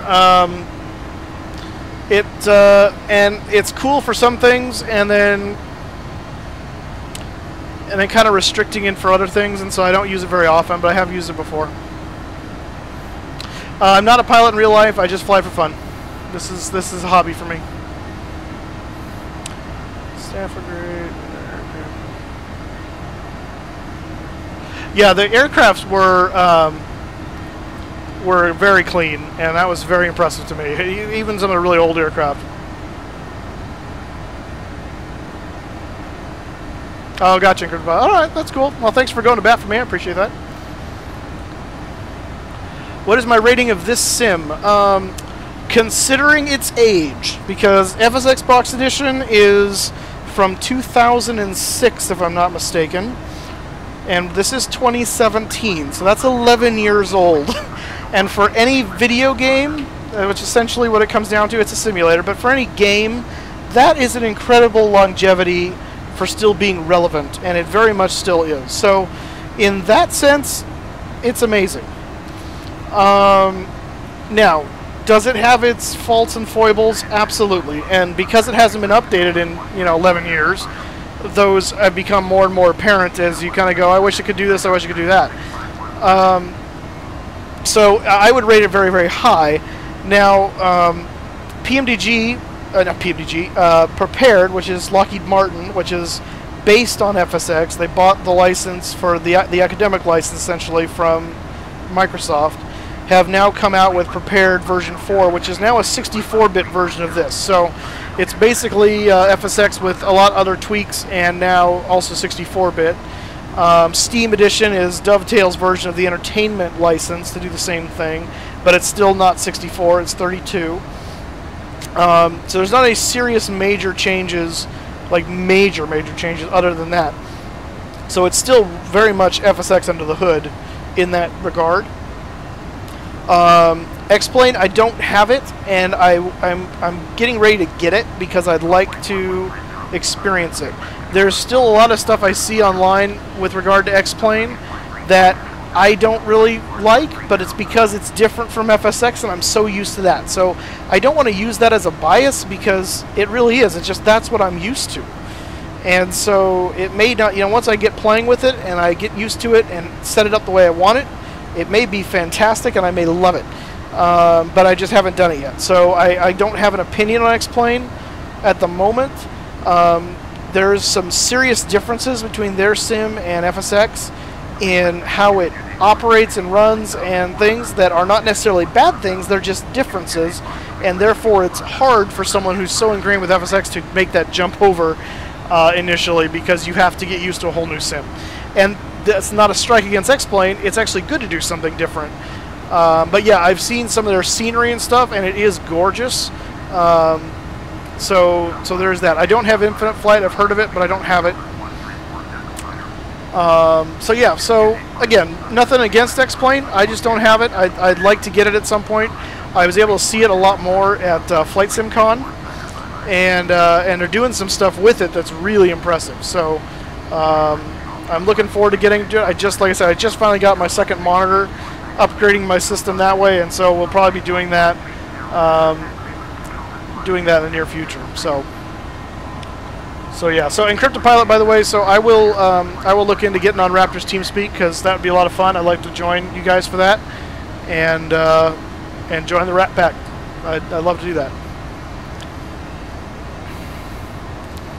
So, and because this is my channel, I can do what I want. I will make a plug real quick. For those of you that don't understand, I've been talking with Encrypted Pilot about a guy named Raptor. He is a streamer, a fellow streamer, does a lot with American Truck Simulator and Euro Truck Simulator and Farming Simulator. And he's got a whole slew of, I mean, he's got a huge group of followers.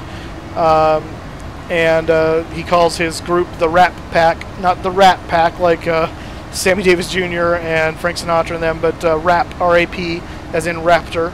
And he does live streams and stuff with people doing that. So Encrypted Pilot's trying to get me on the TeamSpeak for that, because I also have American Truck Simulator, and I'd love to do some multiplayer with that too. So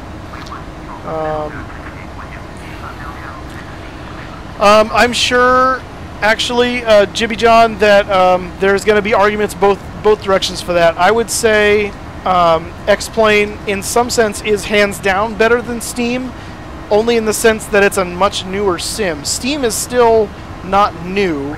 It's just FSX tweaked a bit. So in that sense, if you're just looking for a platform to start, now there are, and even that's changing. There's a billion add-ons for FSX and Steam Edition. There's a lot now for X-Plane. It's building. That market is growing. So right now it's a deficit for Steam for X-Plane, but those numbers are shifting by the day. So which one is better? You really kind of have to look and see for yourself and make a decision, because you're going to get arguments on both sides that say one is better than the other, and they're both right at the end of the day. there's going to be things about FSX that are better than on Steam Edition that are better than X-Plane, and there's going to be stuff on X-Plane that's better than Steam Edition, and you just have to decide which of those things are more important to you that are better versus the other one. So it's really a hard thing to claim one is better than the other.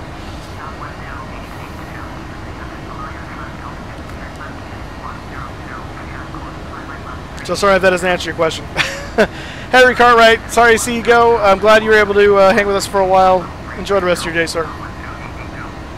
Happy birthday. Enjoy 10.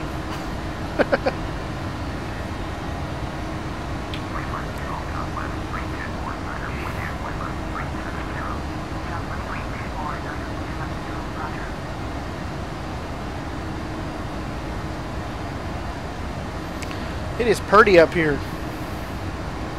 All the clouds. It's so pretty. Chris D, welcome to the stream. Glad to see you. That's okay. Late arrival's better than no arrival, so welcome aboard.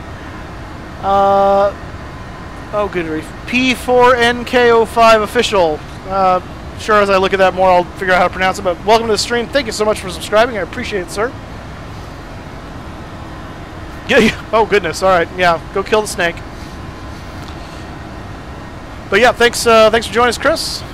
We're flying from LaGuardia to Chicago Midway, and we are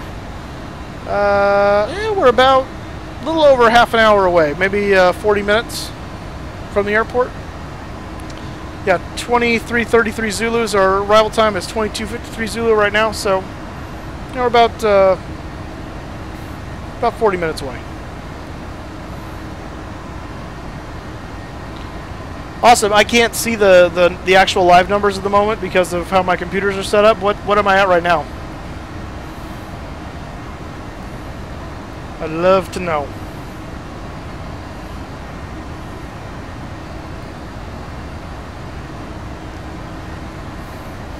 So yeah, if you're just joining us, hop in and say hi and chat. We'd love to talk to you. I don't do this just to fly the plane. I do this to talk to you guys too. So 10 watching and 470. Oh, awesome. Daniel Martin, welcome to the stream. Thank you, sir, for jumping in chat. Welcome aboard. 470. That's awesome, you guys. Thank you so much. We are getting closer and closer. Like I said, we got 30. We were at 422 on Wednesday before we started streaming, and now we're up to 470 just 3 days later or so. So that is phenomenal. Thank you so much, guys. I very much appreciate it. It just as long as that keeps happening, I will continue to do this, continue to create content, because apparently you guys like it, and I enjoy doing it. So it's a win-win, I think.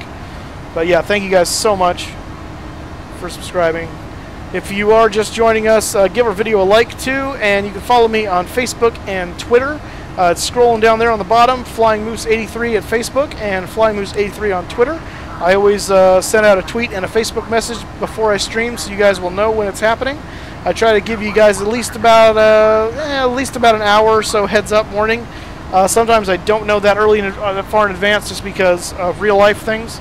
But if I do know, I will tell you, and that way you guys can hop on here and be here for as much of the flight as you want, and you're not surprised to find out that, oh, he just finished streaming and I missed it. So,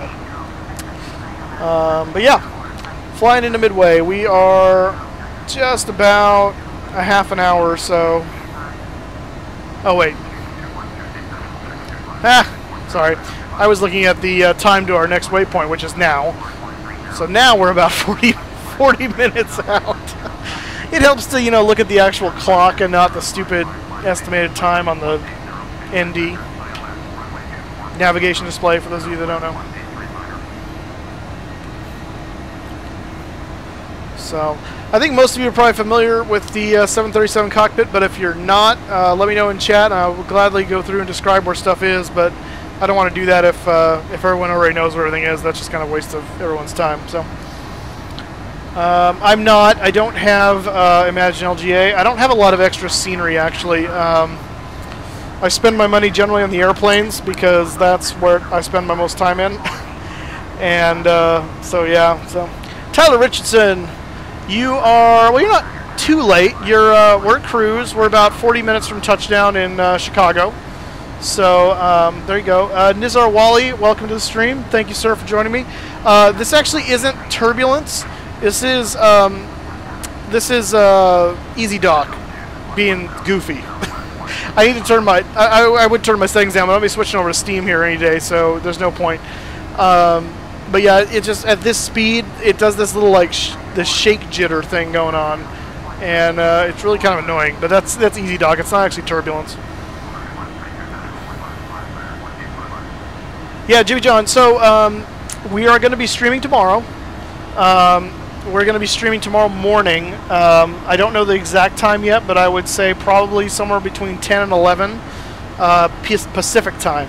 So you have to figure out based on, I don't know where you are at in the world, but 10 to 11 a.m. Pacific, which, hang on, that's 10, I think that's about 5 to 6 p.m. Zulu, I want to say. I may be doing my math wrong there, but I think that's about right. Yeah, absolutely, American Politics. Encrypted Pilot wants to do some flying with me too, so we'll do some multiplayer stuff here pretty soon, and anyone who wants to join is welcome to join. That'd be great. Yeah, so 2 p.m. Yeah, so 1 to 2 p.m. Eastern, yeah, +2 for you. So we'll be doing that tomorrow, and what we're going to be doing, we're not going to do the typical Life in the Left Seat series that we've been doing, which is basically just me flying from city to city and you watching me how I do it. We're doing what I'm calling a challenge flight, and for those of you that weren't here when we first started, I'll explain. Someone commented on the first real video, really, that I ever posted on YouTube from 2014. Apparently, I started my stream on July 4th, 2014, which is awesome. So we're coming up on the end of 3 years here of being on YouTube, which is awesome. We'll have to do something special for that. But anyway, so he commented and he said, "Hey, if you want to do if you want a challenge, do this." And he laid out a scenario of weather for flying that same flight from LA to San Francisco. He didn't specify the airplane, but I would do it in the same one I did it in, which is the 747, and specify do that without automation, meaning no autopilot, and just fly it by hand the whole way with weather minimums basically. And so I thought, that sounds like a fun idea. Let's do that. So I wrote him back and said, challenge accepted. So we're going to do that tomorrow. So we'll still do our typical flight planning and stuff, but I'm not going to use any of the automation. And they're going to see me brilliantly succeed or fail spectacularly. So we'll see what happens, but it'll be fun either way. American Policy, you have to go. Yeah, thank you for the reminder on the VASI. And it's just red and white together if it's Pappy. So yeah, just remember that too. But thank you for stopping by. We'll see you again in the future. Have a good night, sir.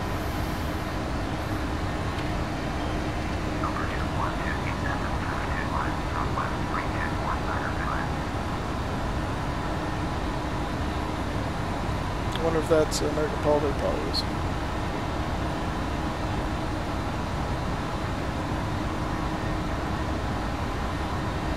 Okay.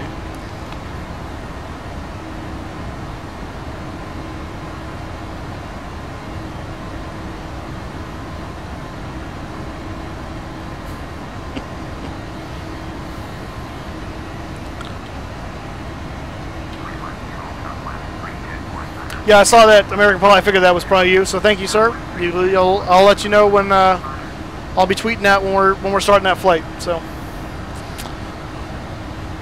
yeah, guys, if you're joining us, remember to hit that like button and subscribe if you would. We're trying to get up to 500. We're getting closer and closer. Last check I hear we're around 470, which is absolutely awesome. It looks like we may very well hit that 500 come the week by the weekend's end. So that's just fantastic. I do like it. It's fun. The 717. It's a little bit of a learning curve, and it's pretty good now. They fixed a lot of the bugs in it, and the only thing left now, there's no paint kit for it yet. They're working on that. I talked to them at Flight SimCon. But it's pretty nice now, and the only thing left that's kind of wonky about it that I guess they're leaving alone. I feel like it's not correct, but maybe it is, and maybe it's just how that aircraft responds. But I looked at a video of the real thing, and it didn't seem to me that it did that. But maybe I'm wrong. I don't know. And that is you can advance the throttles of the engines, and there's a good few second delay before anything happens. It's not an issue of spooling up to power, because jet engines, yeah, there is a delay in the total spool up of how long it takes to build that power up, and that's realistic. But when you hit the throttles, it shouldn't just not do anything for like 2-3 seconds, in my mind.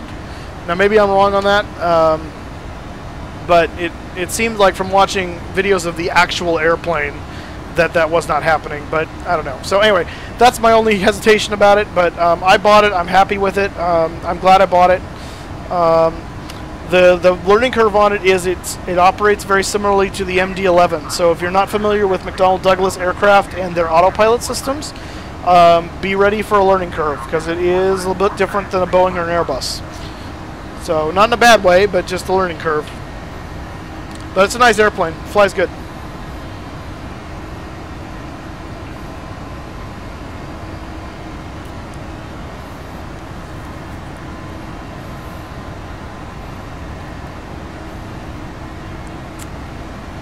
Alright, so 23:01, so just about half an hour to Chicago. We should be getting close to our top of descent. Okay, so Ashton is after this guy coming up. And yeah, okay. Yeah, so we are getting close. Let's go over here to the legs page.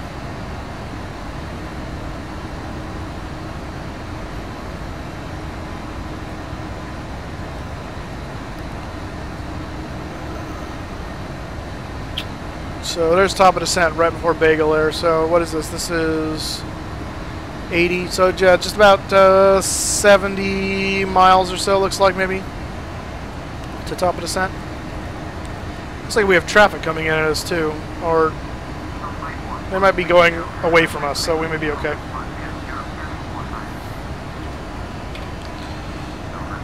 Let's start looking at our approach into Chicago so we can get ourselves briefed on that.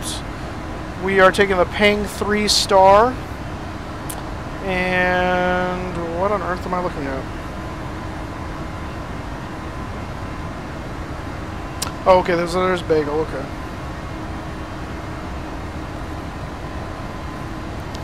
So from Bagel, what I'm doing is I'm looking for any altitude restrictions. It's saying expect 11,000 and then 10,000 at Megs and Awesome respectively, but those are not restrictions, they're just saying expect that. It looks like...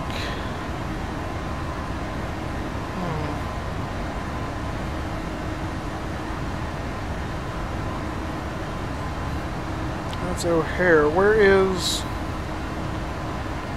the airport on this chart? Oh, there it is, okay. Oh yeah, so we're taking the Hills transition right there. This looks like by Hayden, H-A-A-D-N, is where they want us to be at 6,000 at that point. So that's the only restriction it looks like. I don't see any speed restrictions. And then 5,000 at Hills. So 6,000 at Hayden, 5,000 at Hills, and then the approach starts at Hills. So yeah, RNAV approached runway 31 center. So yeah, so pretty basic approach. So that's good. I do use Ultimate Traffic 2, Daniel. That's what I've got right now. I'm looking forward to them releasing the new one and seeing what that is like. Because Ultimate Traffic 2 is pretty old. The routes and the schedules, I guess, are all from like 2008, I think. So it's like from the early days of FSX. But it still works. I mean, I don't really care that the traffic's not aligned to the current schedules. It would be nice to get some updated liveries, though, because a lot of liveries are now going out of date. And it's just an old traffic program. I mean, I'd be curious to see what they've done. Sethos! Welcome to the flight. I've not had a chance to watch the Skyforce trailer, no. But hello, sir.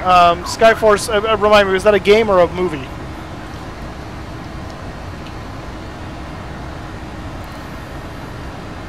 Yeah, I know they have updates, but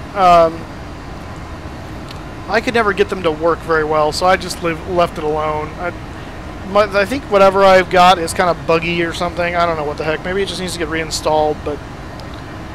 So... Yeah, I think at this point I'd just rather start fresh from whenever they come out. Don't you boo me! I have lots of people asking me to do stuff. Rex Sky. Oh, it's Rex. Okay, gotcha.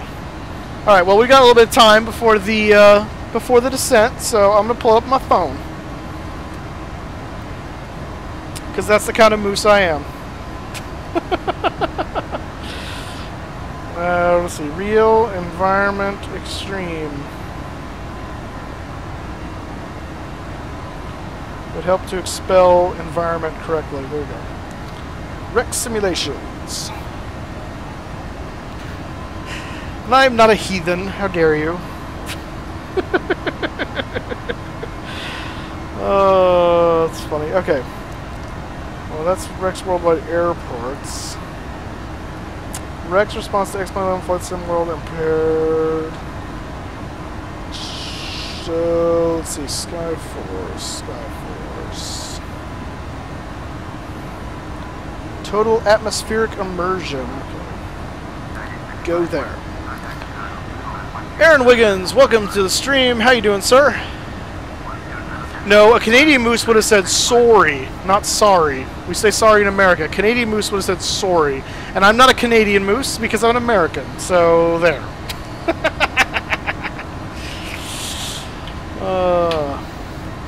But you were correct.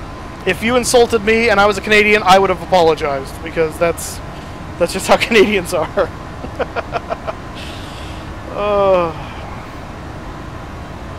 Alright, watching the trailer now. Can I make it full screen? Is that a thing? No? How dare you?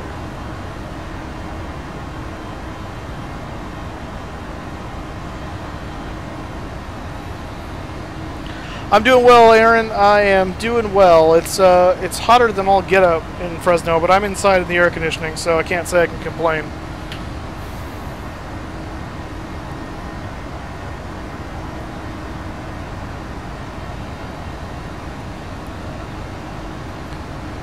Alright guys, we are about half an hour, no, we're about 20 minutes now, looks like, or so from, oops, as I beat my mic with my, my finger, from touchdown, so...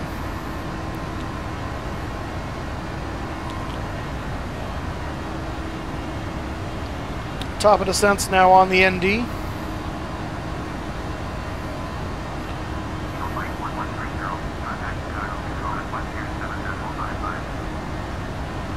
Well, this is looking pretty cool, actually. Is that even a type of cloud? I hadn't heard of cumulus mediocris. Sounds like a mediocre cumulus.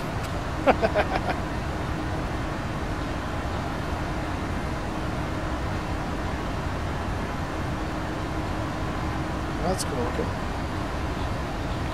We're in the PMDG 737 NGX Southwest livery today. We're flying a Southwest flight from LaGuardia to Chicago Midway. And this is Southwest Flight 3249 with 122 passengers.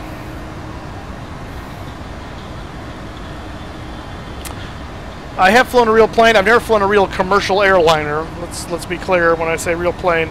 The real plane that I have flown was a Cessna 172. And I did flight training out of high school and did solo cross countries from my home airport here in Fresno, California.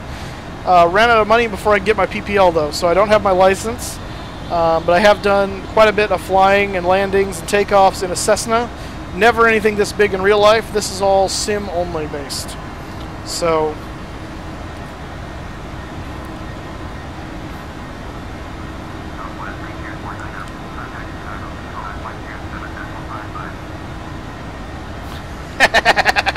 yeah, exactly, Sethos. They could have it. No one would know. No one knows clouds. It's amazing that anyone knows what a cumulonimbus is. This is looking really cool, though. It's looking really nice. Yeah, at the conference, Quality Wings was there, and they told me, I asked them point blank, where they are as far as release date for the 787. And they said they're about 3 months from release. So they're in beta right now with the 787, which is good. They're finally in beta. And they're expecting to release, I would say then, August, early September, something like that. So, it might have been the broom from Harry Potter. I don't know. No, that was a Nimbus 2000. I said cumulonimbus. But I think that's why they call it a Nimbus, because it refers to a cloud. But yeah, that was the Nimbus 2000. I'm kind of sad that I know that. I'm not even a Harry Potter fan, and I know that. Oh, I'm just full of useless knowledge. Oh. God, I answered it, and as the words came out of my mouth, I immediately went, why do I know that?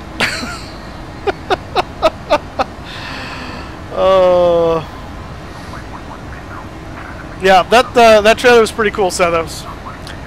That's looking really cool. Is it out now? I didn't look around as much, or is it just a coming out thing? I'm looking back here on the site, see if it tells me. Are you yelling at me? Oh, you are. How dare you?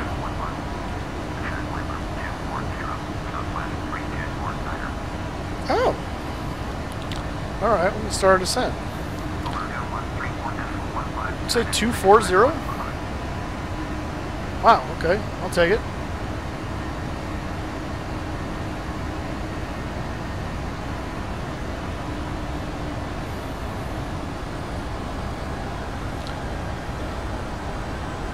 Yeah, yeah, yeah. I do not do cosplay, especially not Harry Potter. There's a sign of okay, so it's closed. It's not out yet, but it's closed. That's cool. Yeah, I'm looking forward to the 787. That'll be cool. It's about time we get a 787.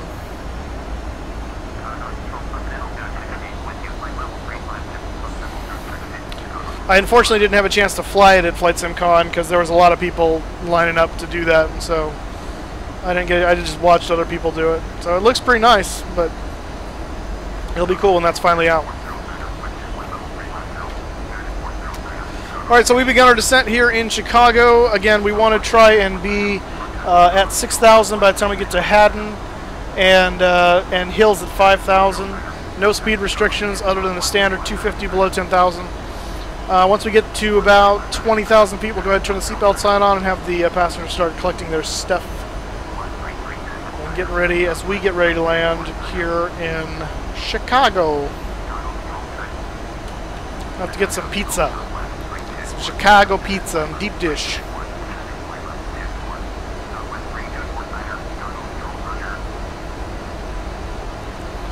Alright, so while we start our descent, we're going to start doing some of our descent preps. So I'm going to go over here to initial ref. We're going to do flaps 30, which is going to be 142. So I'll put that in there. And we're going to set auto brakes to 2. And that's all I'm going to do for right now.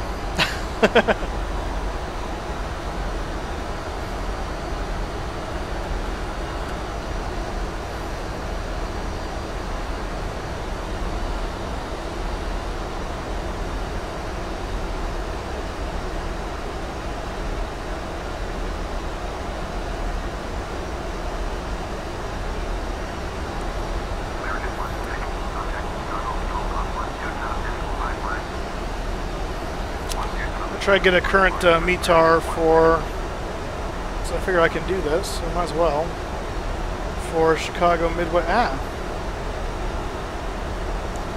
Hey, hey, hey now. I think I can get that from AirNav. So, let's see. Alright guys, if you're just joining us, we're just starting our descent into Chicago, so we're very close to landing, so this is the fun part.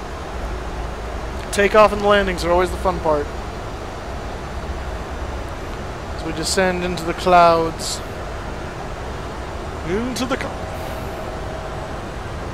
Can you load already? I guess I can do it on here, probably faster. So I was saying earlier, I just got a new monitor. I haven't installed it yet. Corey Sayer, welcome to the stream. Okay, poop. You're in need of the lavatory. That's in the back of the plane. But I just got a new monitor, so I'm going to be hooking that up, and that'll give me the monitor I'm using currently will become my secondary, and that'll make these videos a lot easier to make because I will have the stream information and chat and all on one computer instead of 2 different ones, so that will be nice. KMDW. Oh, you just give us a no, dagnabbit. Keep doing that.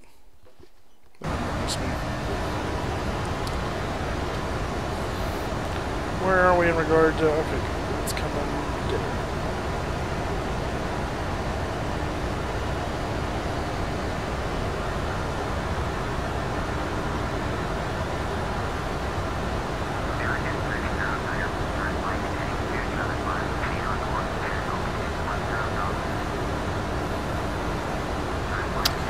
.290 at 14, gusting 18 is what we can expect at Midway right now. So yeah, so 3-1 looks like the runway of choice. I don't know what this thing's doing, so I don't care. Let's go back to my chart. Let's go back to my chart.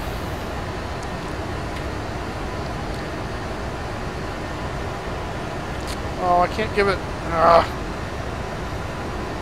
learned the hard way what happens if I tried descending on my schedule.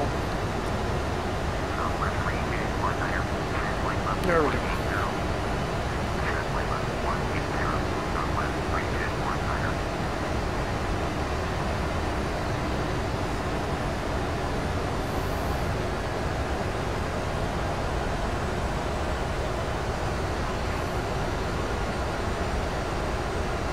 And I'm going to start manually slowing up here a little bit.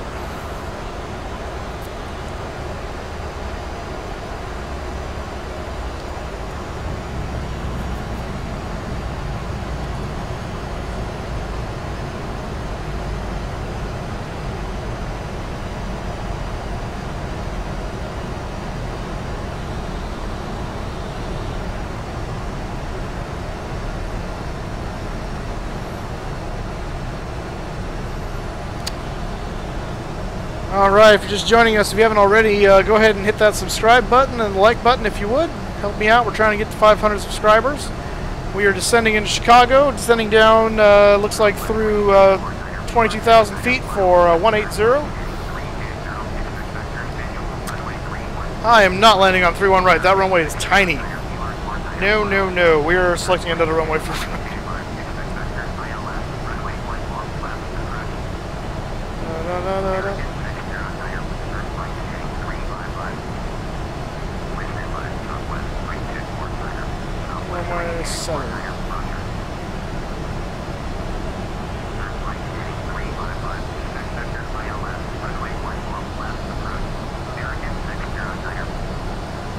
Corey Sawyer, thanks for stopping by. I'm sorry to see you got school, but have fun. Thanks for stopping by. Hope to see you again soon.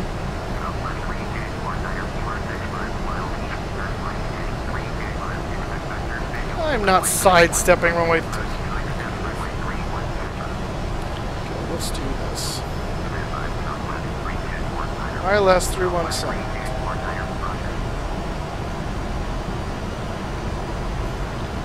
CGT transition? I don't even know what that means. Let's do that.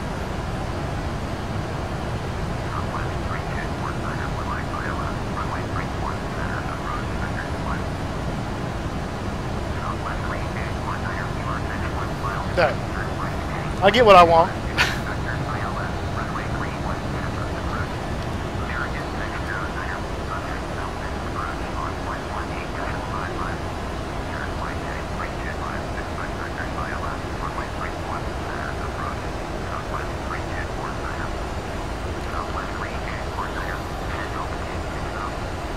There's 6,000.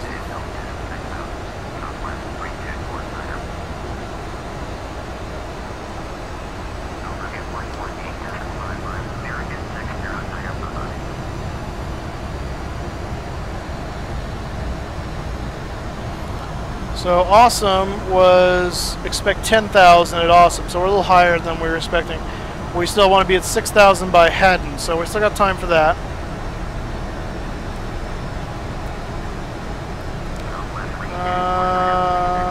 It's Saturday, I think. Well, he might be, but it's Saturday. You never know what people have. Some people have weird school schedules. Harry Cartwright, welcome back, sir. We are descending, so we're getting ready to land. So you joined us just back in time. There is Lake Michigan right there. Yeah, I'm not turning. So they're going to yell at me about turning because he's going to try and give me final approach course. I've got my own plan in mind, so I'm just going to ignore him, and I don't care. Jimmy Crack Corn, I don't care.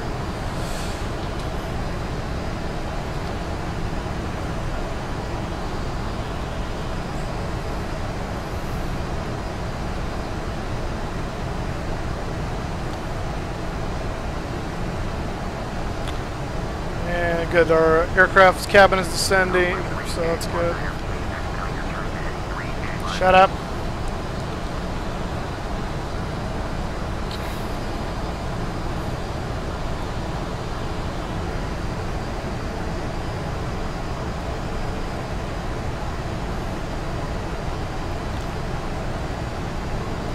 That's Hale, yeah, or Halley rather, right here.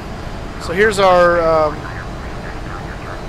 that's Hayden. So we want to, or Haddon. So we want to be at 6,000 at that point. So, which is good because it looks like we might get there. This is actually where we should be at that point, I think. So we're well on our way. And in fact, we're going to drop our speed down below 250 since we're going to be crossing 10,000. So you've been watching Air Force Proud, I see. Well played, sir. Well played. Gotta go again. My goodness. I gotta go.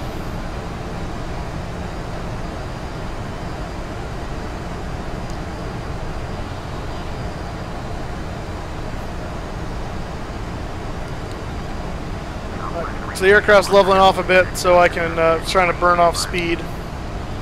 Got our spoilers out here, trying to bleed off some speed.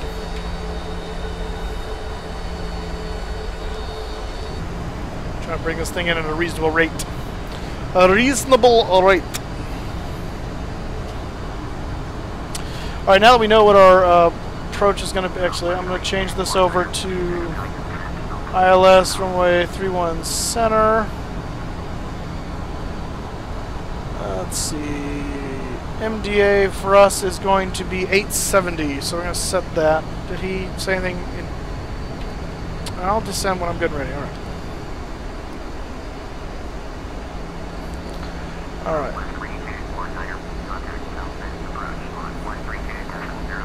Oops, not that. Nope, don't do that either.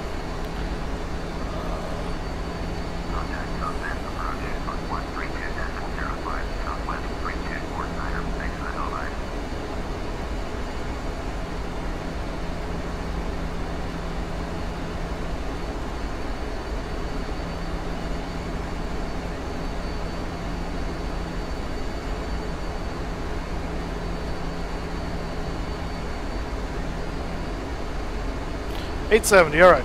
So what that means is we need to see the runway lights at the very least by the time we're at 870 feet. Officer J. Brooks, welcome aboard, sir. That's true, that would be awesome. I love watching Air Force Proud's videos. It's so much fun. Oh, where's what's his name that was with me the other day? He was going on. He lives right in South Bend, and we're getting South Bend approach now. That's awesome. That's already set, so that's good. We're coming up below 10,000 feet, so we're going to go ahead and turn the landing lights on. Taxi light on. Auto brakes are already set to 2. We'll be start putting in flaps here in a moment.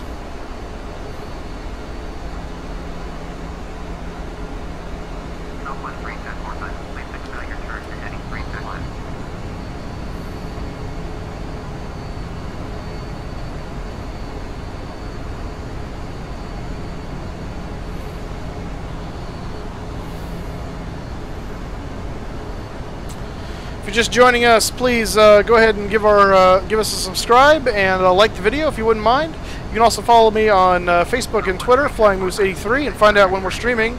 We're going to be streaming tomorrow. We're going to be doing a challenge flight in the 747 with no automation tomorrow, so you want to check that out.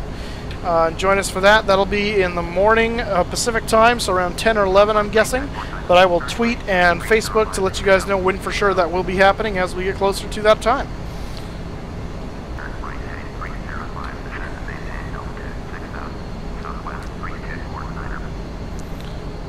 Alright, we're going to go flaps 5 at this point.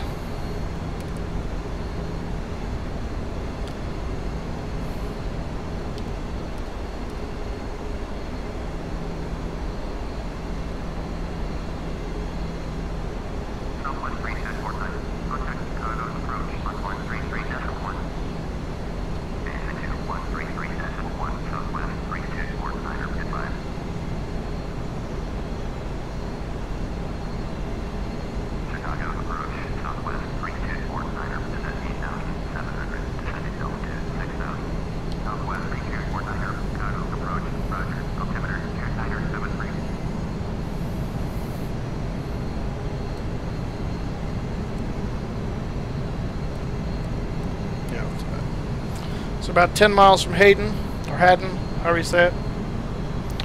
Jimmy John, good job killing the snake. Well done, sir. You made it back in time for the landing. So good job. Good on you. Looks like 318 is our heading for the approach, so I'm going to set that here just so we have it.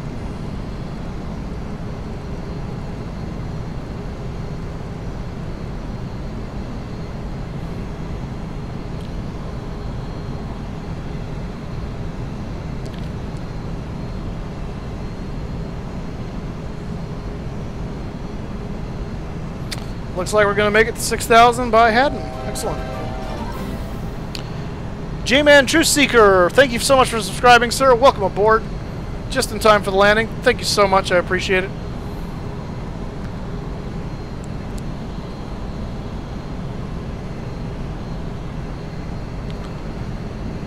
All right, coming up on 6,000 and coming up on Haddon.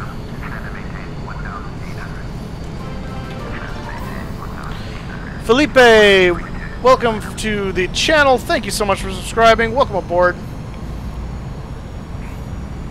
Go ahead and drop our speed another few notches here, since we're leveling off.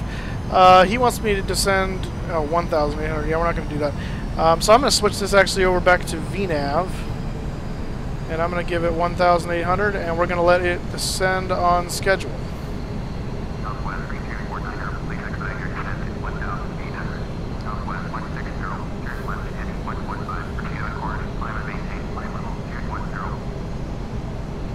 Oh, that's for him. I was like, what? I'm not used to hearing other call signs of the same thing, because I'm usually flying west wind. And I'm the only one. I'm all alone. But not today. Set this back.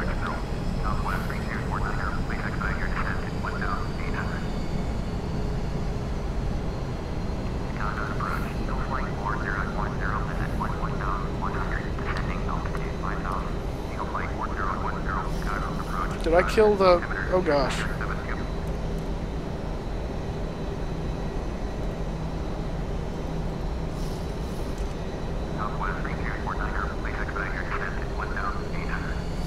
What are you doing?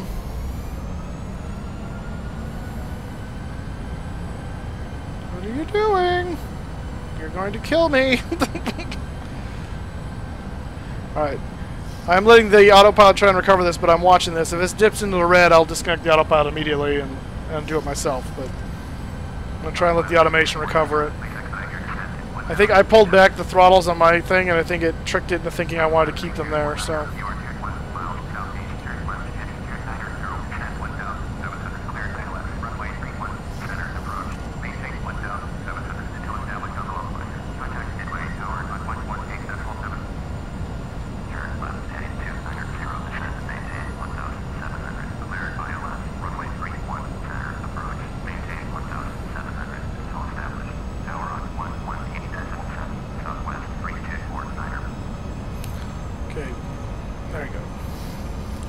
Somehow VNAV wouldn't. I think it's because I was in a distressing place. I didn't want to activate VNAV. That's fine. Midway Tower.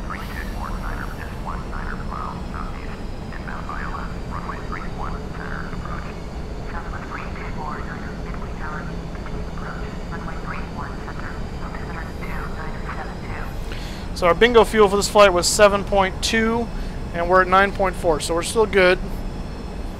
We don't need to go over to our alternate airport, which is Detroit. Which is good, because we'd hate to hit the alternate before we even made a landing attempt. That would be bad. That's bad fuel planning. Lights are on, strobes are on. Engines are going to come over here to continuous. Oh, I never took the seatbelt signs back on. Oops. I thought I did. Guess not.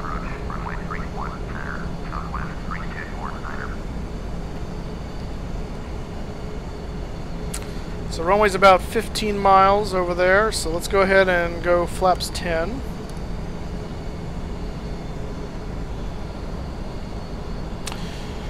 DJ Hemi, good afternoon. Welcome to the flight. Glad to have you aboard. We are getting ready to land in Midway, Chicago Midway. You're just in time. We were supposed to be on the ground at 23:33. That estimate has now changed, I believe, to 23:36. Mainly because we slowed up a little early to try and get our altitude descent down in time. So we slowed it down a little more than the computer was expecting, so we're not quite on schedule. That's okay. King Savage, what's up? Welcome back to the stream. Good to see you, sir.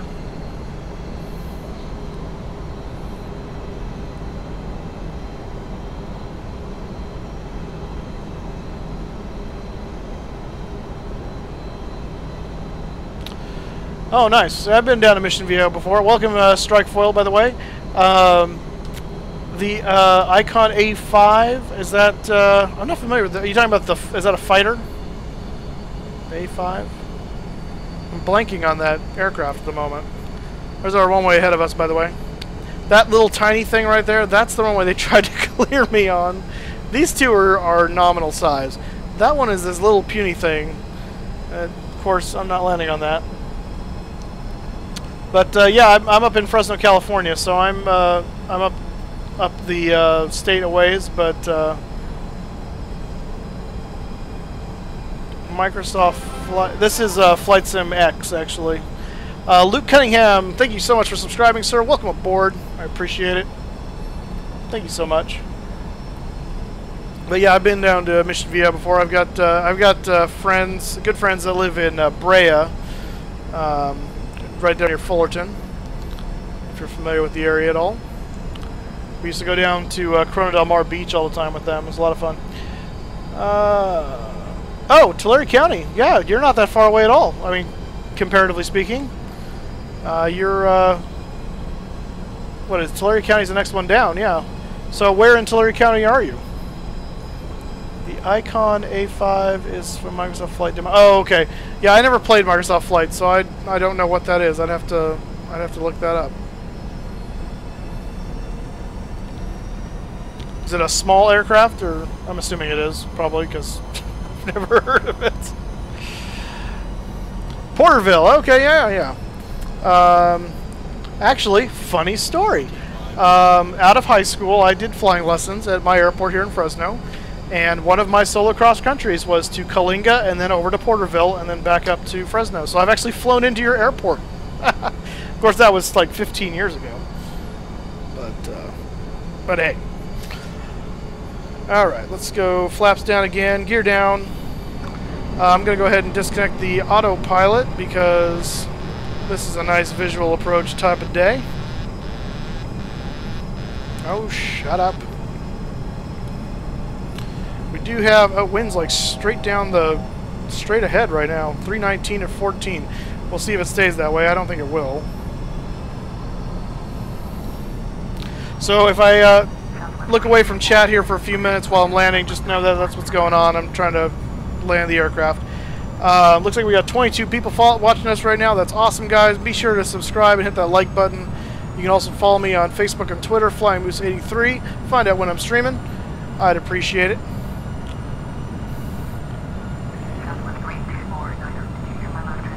Yeah, I did. I just didn't want to answer you.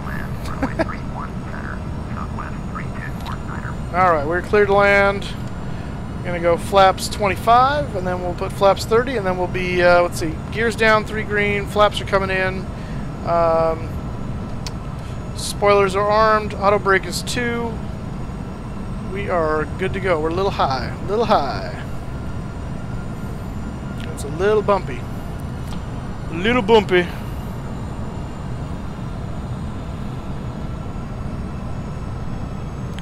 Little high and bumpy. Alright, I'm going to go manual throttle too, because... And flaps 30.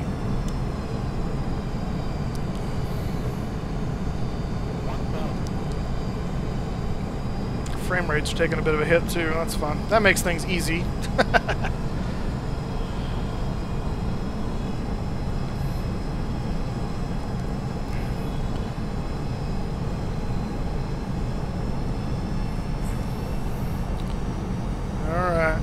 Coming in.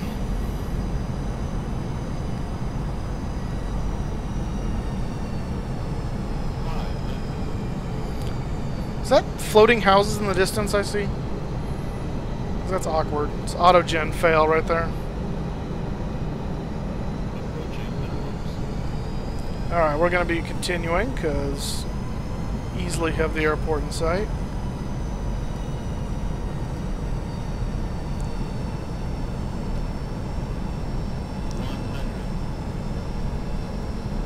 A little bit of a crosswind, but not much.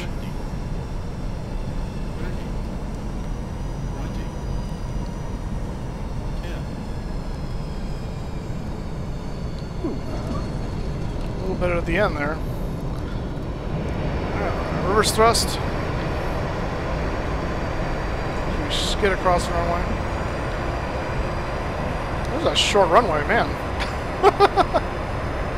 Jeepers. Alright, we're down. I'll get back to chatting in a moment here, guys. I just gotta get this thing finalized. What are you squawking at me about? VNAV disconnect? Well, yeah, because I disconnect the autopilot. Oh.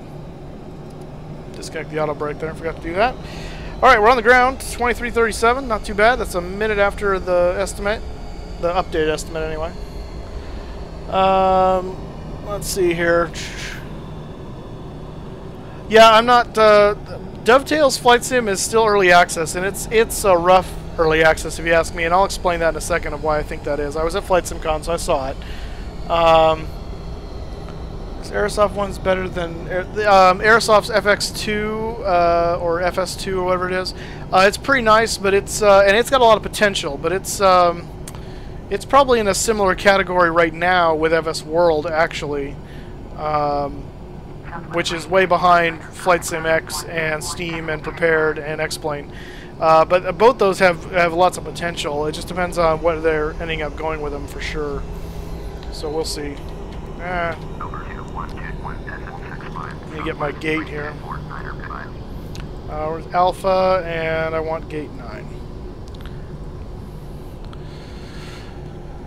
Let's see here. Yeah, the frame rates take a hit. I need to upgrade my processor because when I get into big, heavy areas like this, the frame rates take a dive. When I'm in a little more rural areas, it's fine, but Chicago, New York, Atlanta can really start to get iffy on the frame rates. So, but yeah, but I've learned to make do. This is not FSX Steam. This is FSX boxed. I'm moving over to Steam. I have Steam. Got to get it all configured, but I have it. This is Rex Textures, Rex 4, I believe, or Rex 4 plus Overdrive, technically, is the textures. And it's Active Sky Next is injecting the weather. TFM and company using mid-range level add-ons. Quality Wings is nice for good service. Are you telling me or are you asking me? Because I have, actually I have the Quality Wings 757. I also have the Captain Sim 757. I like the Captain Sim 757 better for the model and for the systems. I like the Quality Wings one better for the sound pack. So, so I ended up stealing the sounds from the... Oh, I don't think I want to do... Ah, no, it's fine. So I ended up stealing the sounds from the Quality Wings one, and because I bought them both, and found a way to import them over into the Captain Sim one, just to make my experience happier.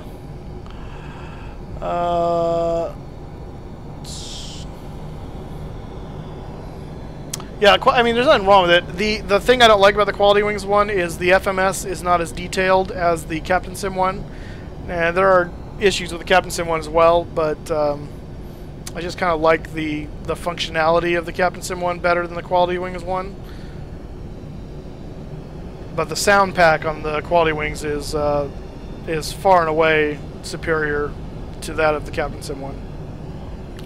While we're taxiing here, I should probably turn my APU on, and we need to turn our landing lights off. As we taxi around here, I believe our gate is over yonder. I'll talk about specs in a second, although if you want to check it out, my specs are listed on my YouTube channel under the About section, so you can see those there if you want to. But I'll go over them in a second once I'm at the gate. Is there not a taxiway here? What is this? Oh, there's not. Well, there is now. Hey, look! Other Southwest aircraft! Because this is where Southwest parks. I looked it up.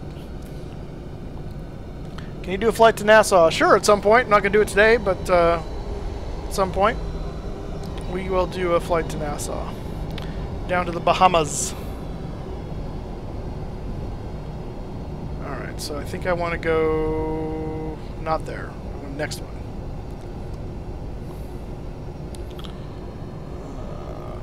Miami to Nassau, yeah. Yeah, in fact, we were just in Miami. Not that long ago. A few days ago. We went Miami to Atlanta, Atlanta to LaGuardia, and now LaGuardia to Chicago. Here comes Southwest coming out of the pen here on the other side. I'm going to go ahead and turn the taxi light off so I don't blind the marshaller. It's just common courtesy. Yeah, it is. It's Ultimate Traffic 2, and it hasn't been updated in quite a while.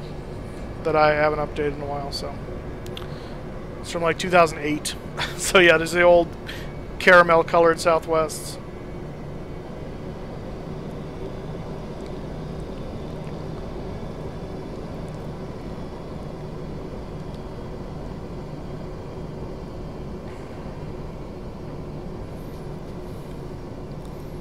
I don't remember to turn that off. It's just weird.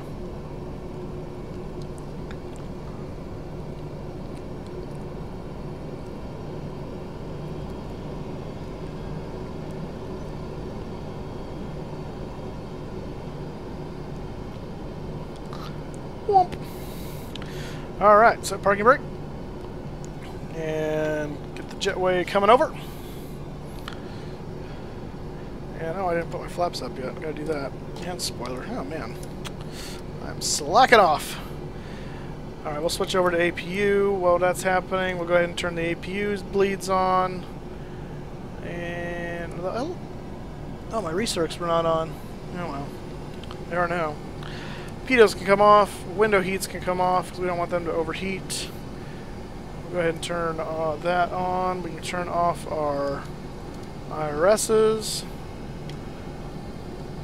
And turn off lights can come off now. Engine switches can go to off.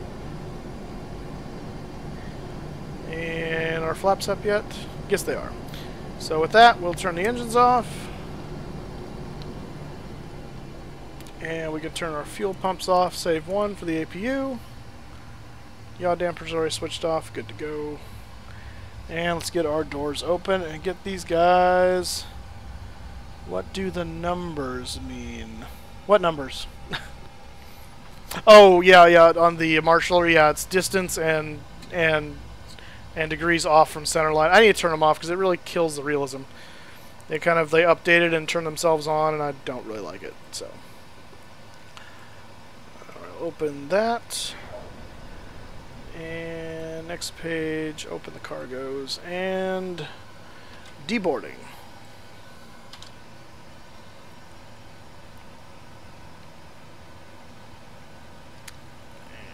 Are we waiting for something?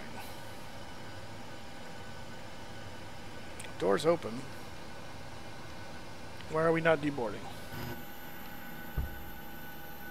Oh, these guys are still getting in position. Ah. Maybe. Yeah, I already did. We're on APU. Gen buses are off. APU's on. And there we go.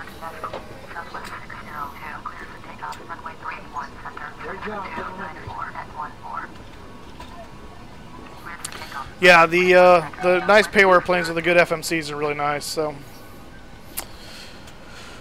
but we made it. We're here in Chicago Midway, Warrior 1, down at Chicago, here at the gate. Starting the unload process. They're taking the baggage off. And it's a successful flight. So thanks, guys, for joining me today. I was going to talk about something here in a second. Someone was asking me something.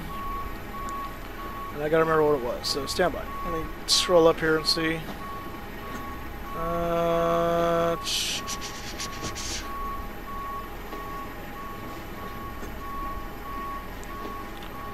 thought I was going to explain something, and I don't remember what it was. I don't see it on here. Oh, I was going to explain why I think FS World isn't something to write off yet.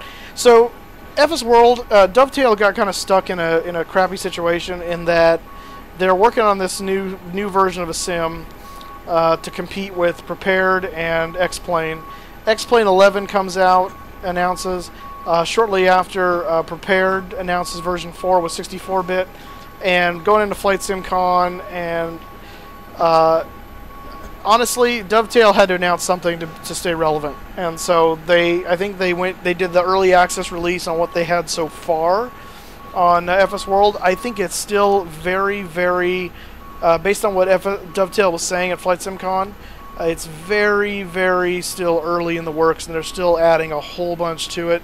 So the fact that it's early access, it makes it seem like, hey, this is like one step away from beta, and I don't think that's the case at all. So, yeah, right now as it stands, FS World is not that great, but don't write it off yet, because they're not done. They just had to get something out there, and I think that, in some sense, hurt them more than not releasing anything, because now everyone thinks that this is what it's going to be, and everyone's writing them off. So don't write them off yet. It might end up being crap. We'll see, but let's wait and see what they come out with. When it releases into beta, that's when you start to go, okay, this is what it's going to look like. So yeah, because early access can mean anything. Oh, DJ Hemi, thank you so much for subscribing, sir. I appreciate it. Welcome aboard. Very, very clunky too. Yeah, well, my PC specs aren't that great right now. It's the processors. The FSX relies heavily on the processor more so than the graphics card, and my my beacons are still on. Thank you, Encrypted Pilot. Good call. Good call. I knew I forgot something. Boom. There we go. Anti-collisions are off. Okay. My PC specs are such that my processor is not the best. It is a 6-core, 3.9 gigahertz AMD, but its bus speed and cache speeds and cache sizes and stuff aren't that great. So it sounds really good, but when you get the nuts and bolts, it's actually a very low-end chip. So I haven't upgraded in a long time. That's next on the list to upgrade, and that's where you'll see the improvement, because I've got a really nice graphics card now, but the graphics card in FSX doesn't do a whole heck of a lot. It relies mostly on the processor. And because it's a 32-bit sim, it primarily runs off one core, and so you can have all the cores you want, and it doesn't really help that very much. So, Bruce, 24 to go, huh? That's awesome. So we are within striking distance. So hopefully we can get that last 24 tomorrow while we're doing the challenge flight. So I'd urge everyone to join us for that. That's going to be tomorrow, probably 10 to 11 a.m., 10 or 11 a.m. rather, Pacific time on Saturday. So if you have a chance, join us for that. We're going to be flying the 747 from LA to San Francisco in really bad weather with no automation. So, yeah, that's going to be fun. Save money, stick with AMD. That makes. I know they do, and I plan to stick with AMD. I just need a much better AMD processor. So, I will see about getting it on Steam. I haven't put the 747 version 3 on Steam yet. I'm going to work on that tonight. So I'd like to have that all on Steam tomorrow, so we can do that, and we can do that on multiplayer, and you guys can have fun and join the fun. So we will try for that.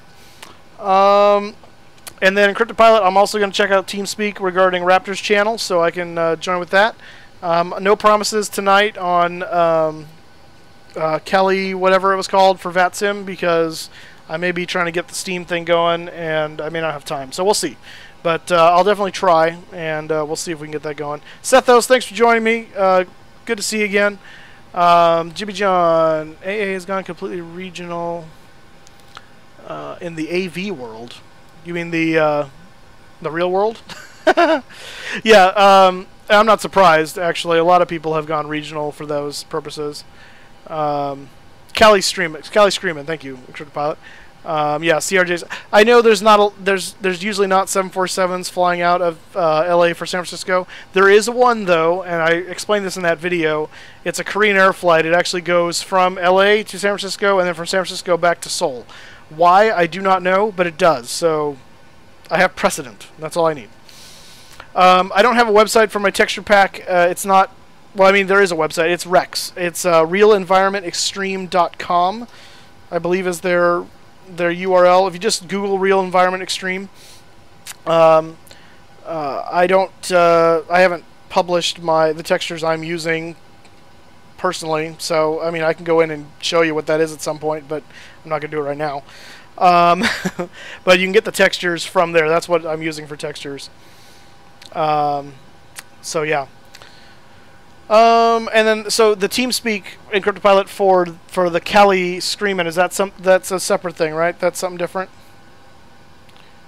In fact, encrypted pilot, why don't you? Because I think you're already following me on Twitter. Why don't you hit me up on Facebook, on private on Messenger, and then we can talk about that offline, so we don't have to do that on here.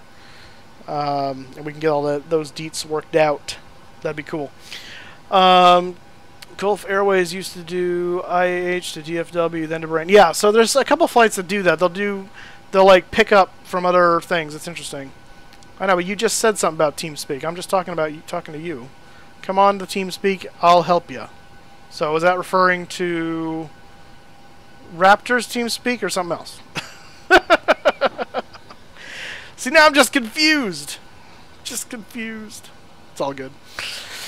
Anyway, guys, thanks so much for joining me. It's so much fun doing this. I have a blast. I hope you do too. And for FSX stuff. Oh yeah, I got you. Okay. Yeah. So anyway, yeah, I think we're done. I think we're done for the day. At least for right now. I need to get my other monitor installed, and I need to set up Steam Edition ready to go. So hopefully that's working for tomorrow. Thank you guys for all the support. You, me, on Raptors Team 2. I got you. Yo Punto S. Hi. We just had a flight, so you just missed it, but thanks for joining me. Bruce Combat, thank you. Have a good one. You're going to die again, Andrew? Oh, man. Jimmy John, we'll see you tomorrow. Thank you so much. Wear your Depends. That's good. I hope you're not peeing your pants from the turbulence. That's awkward. Bring your barf bags, I guess. But, yeah. Thanks, guys, so much. Thanks for the support. Thanks for the subscriptions. Thanks for following me around here. And we will keep this going. I will see you guys tomorrow. Hopefully you guys can join me. Have a great rest of the day. And looking forward to a great weekend. And we'll see you guys around. I need to switch over here to half screen, but not full screen, so I can get back to OBS and end this. And so we're going to do that first, and then I'm going to say sayonara. Have a nice one, everyone. Love spending time with you.